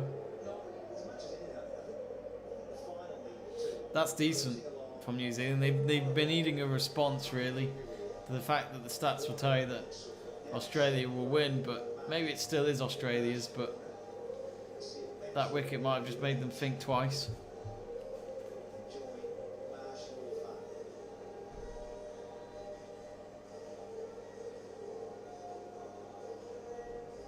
Looks as though Maxwell's going to play on with a cap.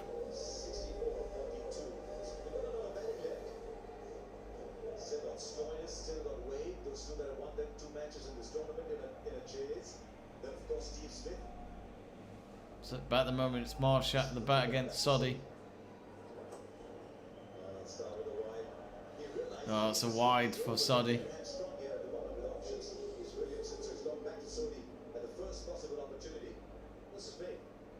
It's big for this man on screen.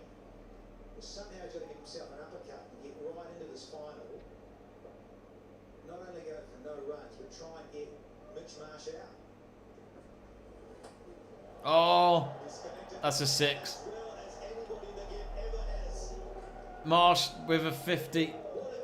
53 runs for him so far after 31 balls. 116 for 2. I think he's just realised that he's got half a century as he raises his bat towards the crowd and the team watching on in the stands. 116 for 2, so 57 from 41. Yeah, this is still going one way despite the fact that Warner's been stumped.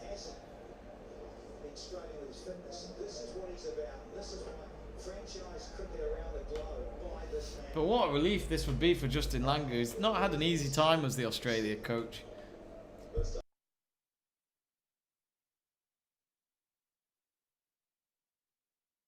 Excuse me, I just sneezed. Soddy again, he's got 31 runs conceded now. That might go for a 4. No, they'll get 2 though. Yeah. Just timing the ball so well. This wasn't the best, and yet it was travelling very quickly across the turf. Williamson's 50 came off 32, so he didn't hold that record for long in a final. Marsh is in a hurry. So it was Guptill. But, you know, again, this is poor old New Zealand. If they lose this, that's 3 World Cup finals that they've lost in the last 6 years. 2 of them in the T20. So I know 1 of them in the T20, 2 of them in the one-dayer. And again, of course, whoever was going to win today was going to have a new name on the trophy. Neither of these 2 nations have won the T20 World Cup before, but at the moment, I'd start putting I'd put in AUS on the, if you're engraving it now. But again, I'm not a big fan. I mean, the World Cup, if you're wondering what the World Cup looks like, it's next to me on the screen. Not really sure what it's about. I'm not a big fan of it. But that's been the trophy ever since. Oh, it's another wide. Soddy again. Soddy's been costly. And this is only his 3rd over, so he's still got 1 more over to bowl if Kane Williamson's to use him. But no, he hasn't been great.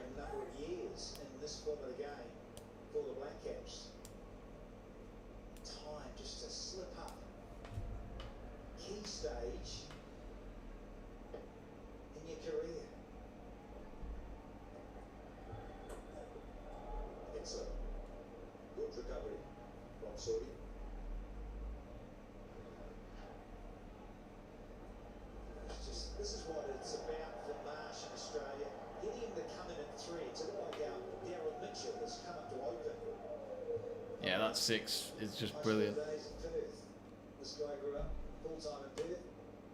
And Daryl Mitchell, his last few years at high school. So Marsh on 59. Is that another wide? Oh! Yeah, it's just a bit of nerves around. Soddy's really, really wasting some of these deliveries. I get what he's trying to do. He's clearly trying to get it in a certain area of the bounce, but Williamson's going to have a talk with him, and he's got to, hasn't he? It's a problem. Stuff for New Zealand, Williamson and Soddy, that is.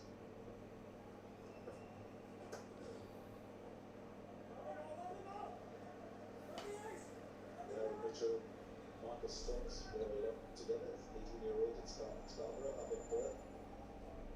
Right, 49 of 37.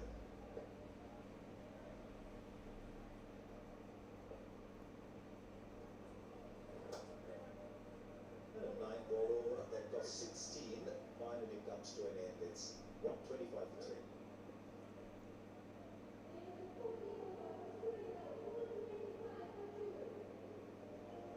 And it's been a great crowd come in because, of course, it's COVID time. It takes them a bit longer to get through the turnstiles. Fully vaccinated, through and join the party, flying on through.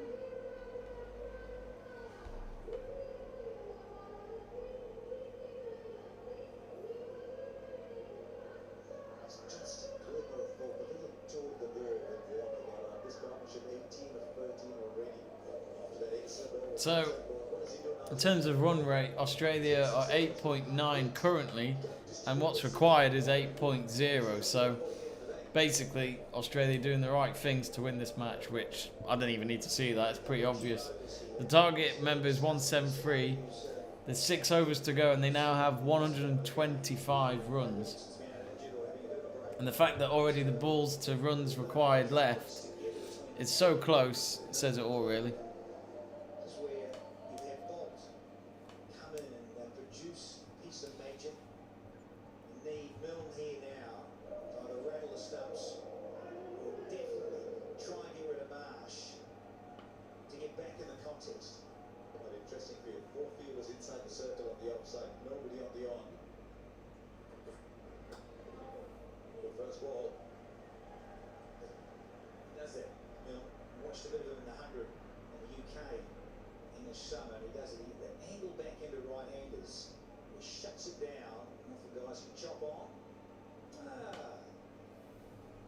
catching up with you a little later, sir. Darren Dunga.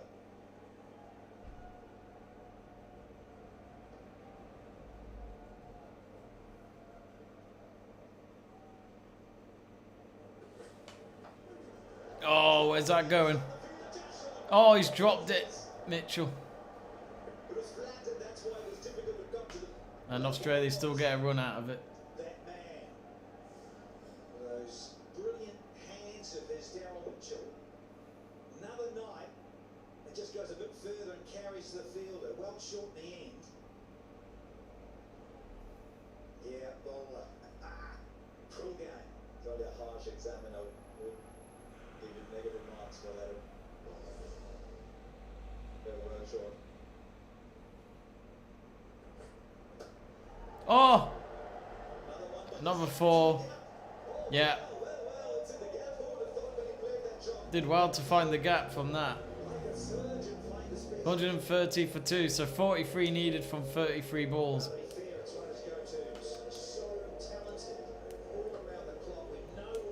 It's getting close to the end, of course, but it's still enough for Australia to get what they need to get. In the groove, and a confident vein of form, he's so hard to stop. Loved it, this nice incision. We've got Anthony Ozumar getting in touch saying, Oladar. Oh, it's another 4. Maxwell. Sometimes you get that like this, but it hurts just as much for the water.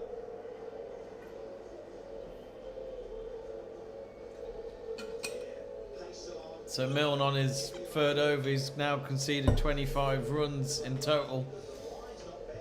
It's a good height in a way. Just maybe a fraction higher. That's all it is. A little less wood on the blade. Now, another occasion goes through the keeper. This time, I think there's a few unsure New Zealand fans in the stands now. big development now to New Zealand. Oh, complete misswing there by Maxwell. The runs and balls he Second dot ball of the over. loosely skewed in favour of Australia at the moment. Yeah, that's all right. Good to see you got a smile in the end. How the expressions change. It's just a game, Harsha. Just a game. Are you coming down to saying that? No. Still in it. You never ever say die. Shane Watson's peering over as you said that. Lovely face, Shane Watson. Ooh. He's going to have to ball that again. This is another expensive roll that New Zealand can hit afford it. 10 of it so far with the ball left. Chuckling away here. Some of us in the comp box and the rivalry and fun. But, well, can he make up? It's gone for 10. Rattle the poles. Well, at the moment, the champagne is going to be Australia's. Milne in New Zealand, back in the game. Which you've got an innings of 53 and 38, you've got an innings of 61 and 38, it's very difficult. They've just taken the game away with Warner and Marsh. Right, what have you got? Fine legs coming back inside the circle now. Got deep point out, third man is out. Oh, complete miss hit with that one, Maxwell. They got a run though. 11 of the over, 5 left now, it's 136 for 2. So 5 overs to go, 37 needed from 30 balls. Yeah, I would say it's going to be tight, but I can't see it being tight. I think Australia will still win this comfortably, but it'll look like it'll be tight.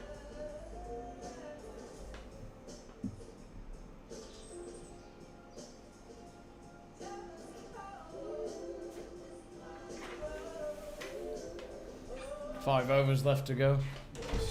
It's one-sided, mate. I can't believe Australia are doing it. This team was so average at the start of the tournament. How's Warner got? Yeah, he went. He had over 50 though. A lot of New Zealanders not happy in the stands.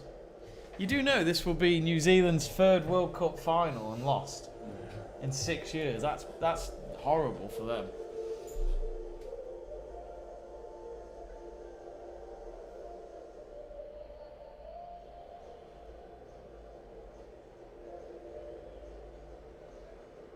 They were so close in 2019 with that classic against England. They would love this to go for a super over. Tim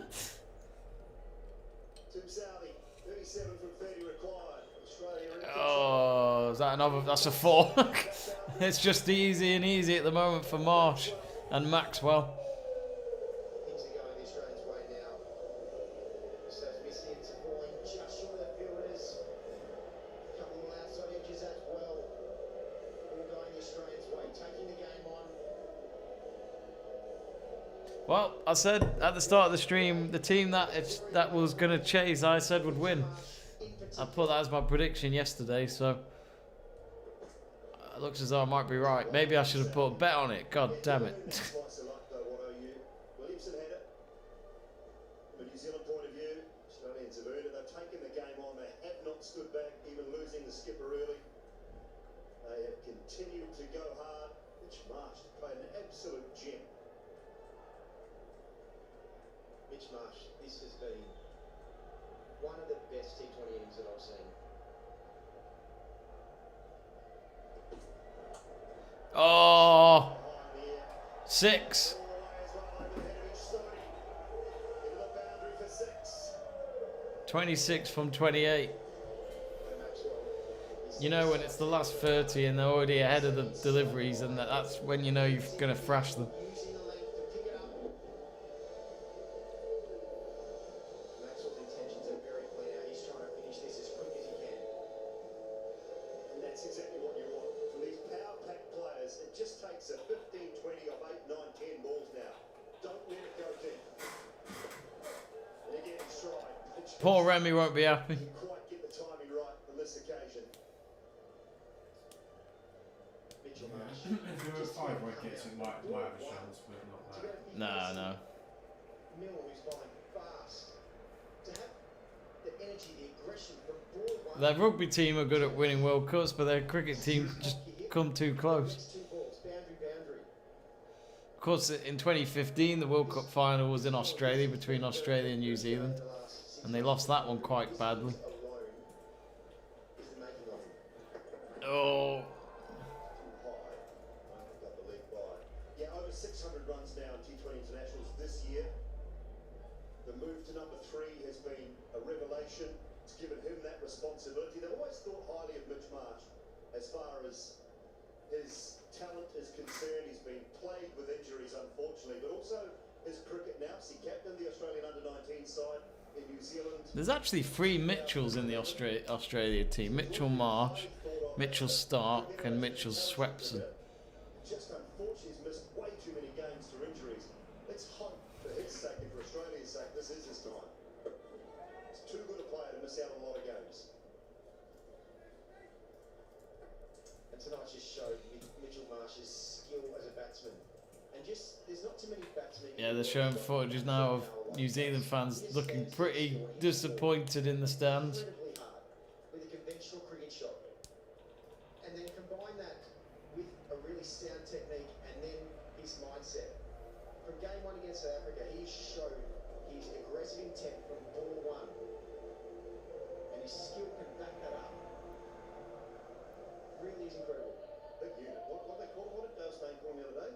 Bison. The Bison. Rightly so. The shoulders just morph into the neck, don't they? There's some power there. And it's been all on show tonight. It's so good. First of all, that partnership with David Warner scored from 15 through to 107. Oh, Now with Maxwell. Job to finish. 4 to go. It's 149 for 2. Max Verstappen leads Lewis Hamilton by 21 points in the championship, but the Brit isn't giving up. In the sprint race, he overtook 15 cars in 24 laps. What can he do with the 71 laps available in the Brazilian Grand Prix? Well, viewers on Sky Sports main event, you're off to the Grand Prix. If you want to continue to watch the ICC World T20 final, go to the Cricket Channel. oh, change to the cricket channel, Chris. They're putting the F1 on main event, I think.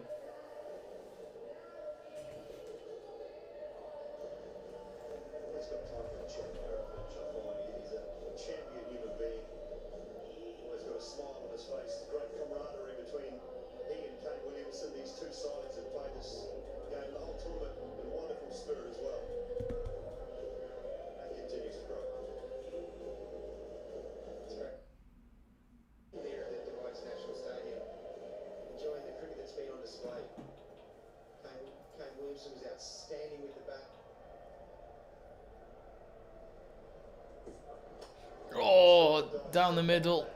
That should be. Is that going to be a 4? No. And Williamson searching for a couple of wickets. I'm sure Australia will understand why box back and maybe be a little bit conservative. David Warner. There was question marks at the start of the tournament. From a few people, but in the inner sanctum, no question marks about Dave Warner. 1 or 2 balls, just flick the switch early in the tournament, and then to be able to be brave like he was in a final. Oh, In the gap, out towards mid-wicket. 4. Skids across the turf for 4 more. The power of March on show again. 155 for 2. 18 needed from 22. Mitchell Marsh, the grunt, the power through the ball. Saw the change of pace. They just can't do anything right at the moment, New Zealand. It's incredible how many times when you've got this energy, when you've got this aggression, how the ball just keeps going to the gap like it has from Mitchell Marsh tonight.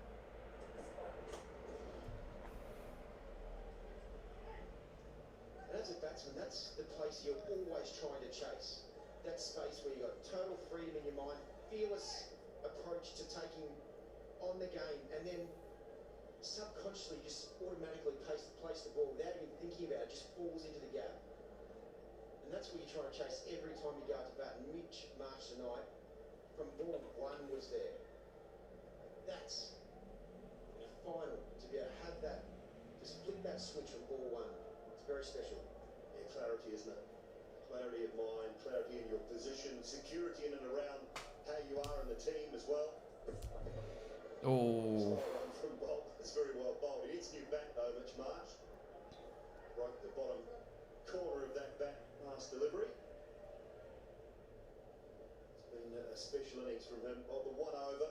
And Williamson just took to him a little bit late in that over, but he offers you so much. He too has great hands in the field.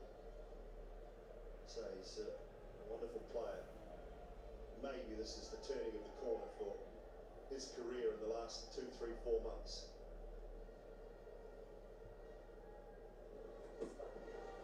Ah. Right.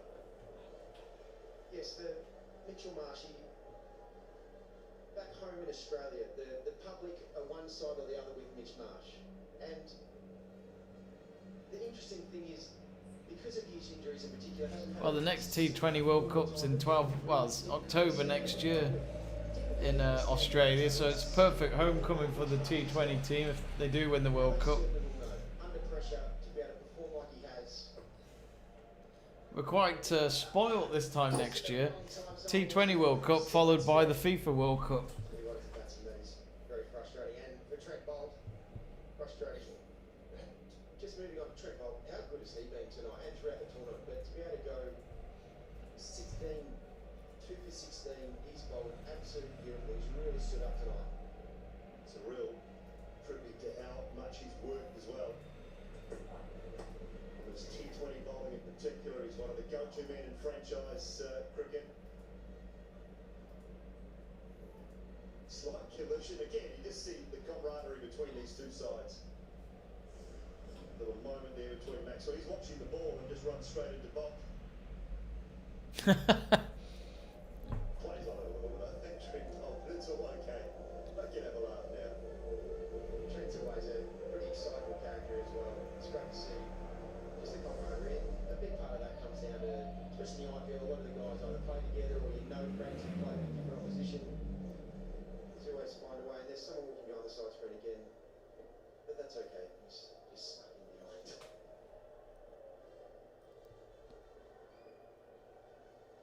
Last ball of the Trent Bolt spell. Oh, he nearly caught him, Bolt. There's a chance. Instead, it's a run for Australia. Be disappointed, but it's a great spell. 14 from 18 required. 159 for 2. Lewis Hamilton by 21 points in the championship with the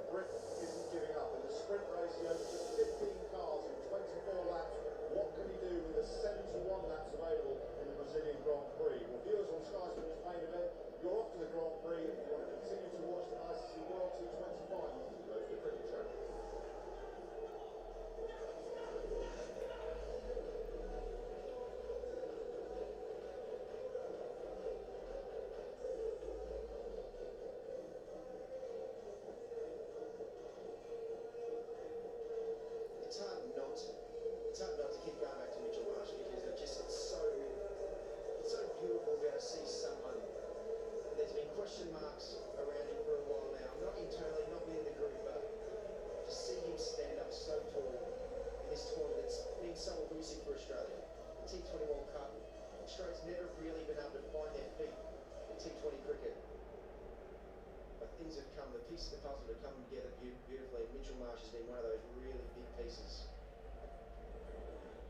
Yeah, that man we just had on screen, I think, has been the key, the glue for this Australian side. 14 from 17.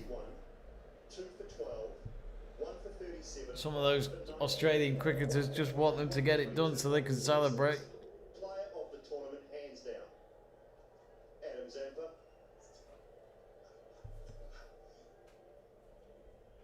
Zampa has been absolutely outstanding. It'll be very close between him and maybe a couple others for the player of the tournament. There's been some standouts, but he's been outstanding. I'd still give it to Jos Butler.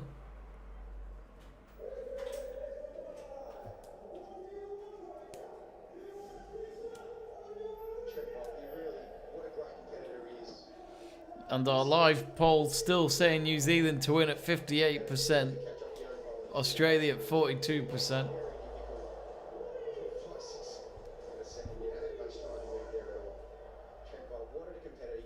He continues just to stand up time and time and time again in New Zealand. There's no secrets why New Zealand have been so dominant and so consistent for a long period of time. He's the man. Yeah, all three formats as well. I said it earlier, his ICC ranking at number 40 or 41 with the ball is there because he hasn't played a lot of T20 cricket for New Zealand. They tend to rest him in the bilateral games against other countries because the test matches and the 50 over stuff is so important, but he's been brilliant throughout this tournament. A slower one from Milne. Played well, but met a better side tonight, I think, New Zealand. No dew, cannot say a thing about that. It's been great conditions, the surface has played really well. Saw an exhibition from that man with the bat. We've seen an exhibition from Warner and from Mitchell Marsh.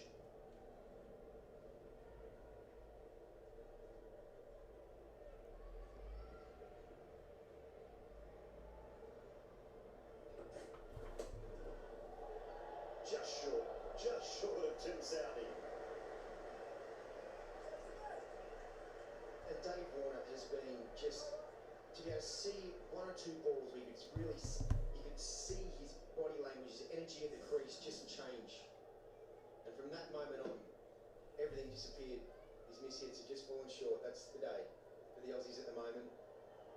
But Dave Warner, to be able to turn it on like he has after the challenging time that he had in and around the IPL, the Sunrisers, shown his class. Well, there is protection out there. What was it? You had to feel it. 13 Too good a player. from, sorry, 12 from 13. Franchise competition and gets back to a more settled environment where he feels comfortable, where he's got the backing of his team and his teammates, and they know he's a match winner. And know he's an absolute match winner. Dave, you just go and do what you do, and we'll be okay. It's amazing how the backing of your team just plays into your mindset when you go out into bat. And that's why team environment is so critical to back your players. Austria have announced that they're going to have a lockdown for anyone that's unvaccinated from tomorrow. Oh, that's bad. Southey's moved to long off. That is ridiculous. Couple to go, 11 required. So 2 overs to go. Still, I mean, New Zealand just, I'm not going to say they could win this, but, you know, they're still keeping it going. I thought it might be done by now. They still just need 11 runs, but you never know. A few dot balls would make it very interesting.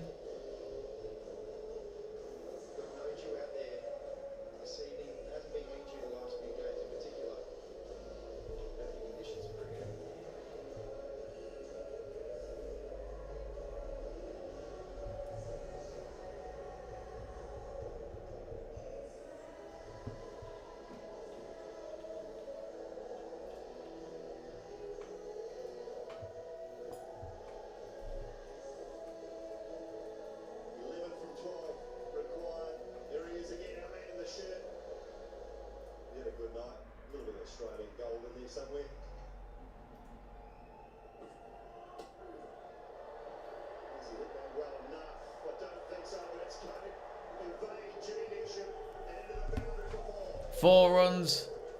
That might just settle it now. 7 from 11 needed. This is just when you take the game on, like yes, Mitchell Marsh, his miss hits, falling into the gap just, and then the ones that he gets clean, flying to the boundary.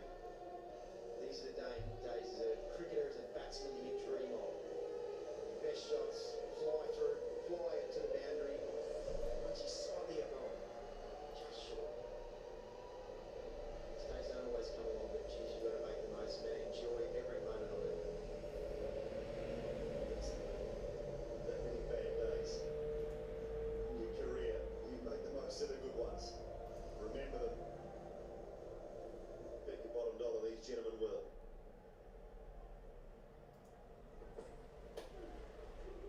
And the call is for 2, not well timed, and it should be. Maxwell says no, let's not risk it.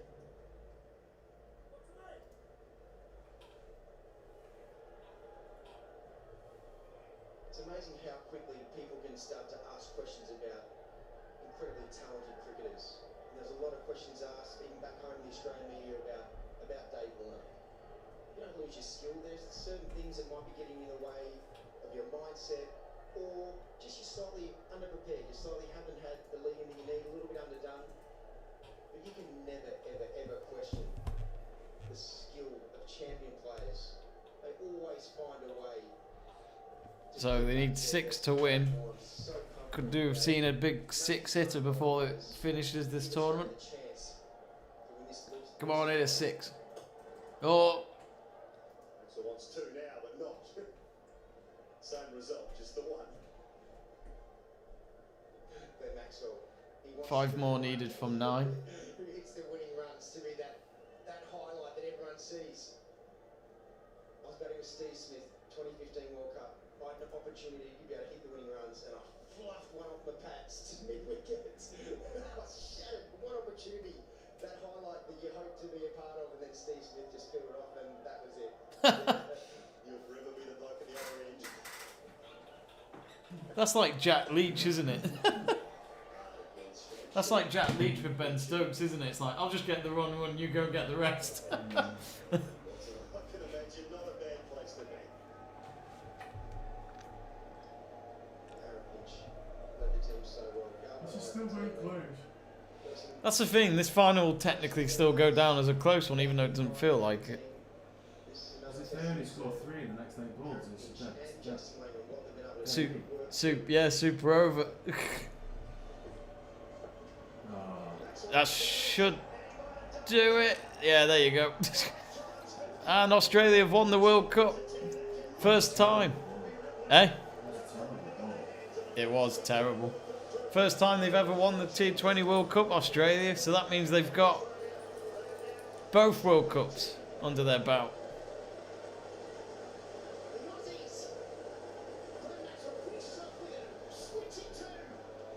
I'll say this now, last few overs, they made that go on for a bit.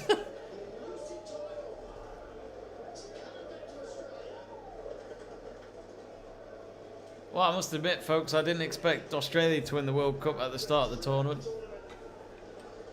Has done a superb job. This Australian side not winning the lead at the start of the tournament, maybe not winning even back in Australia. But as each game came and went, they got better. Different players stood up tonight. That man, how much does it mean to him? He's been through so much heartache on the cricket field, with injuries off the cricket field. That embrace there.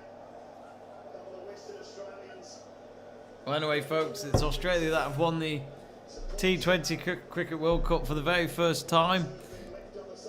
And New Zealand, yet again, third World Cup for them in 6 years that they've had to finish as a runner-up. And it's becoming a trend now for New Zealand, and I think it'll hurt them a lot, this one. Especially for Kane Williamson, the captain, and for Guptill, who've been there for a long time. But anyway, we're gonna wrap it up there. So thanks very much for watching, as always, on Let's Talk Sport. Remember to, of course, like, comment and subscribe, but also do check out the next stream that's on right now, which is Jack doing the Brazil Grand Prix, which of course is a vital race between Max Verstappen and Lewis Hamilton. So do join in for that. But for now, from me and the cricket, it's goodbye. And well done to Australia. They have finally won the T20 World Cup. Good night.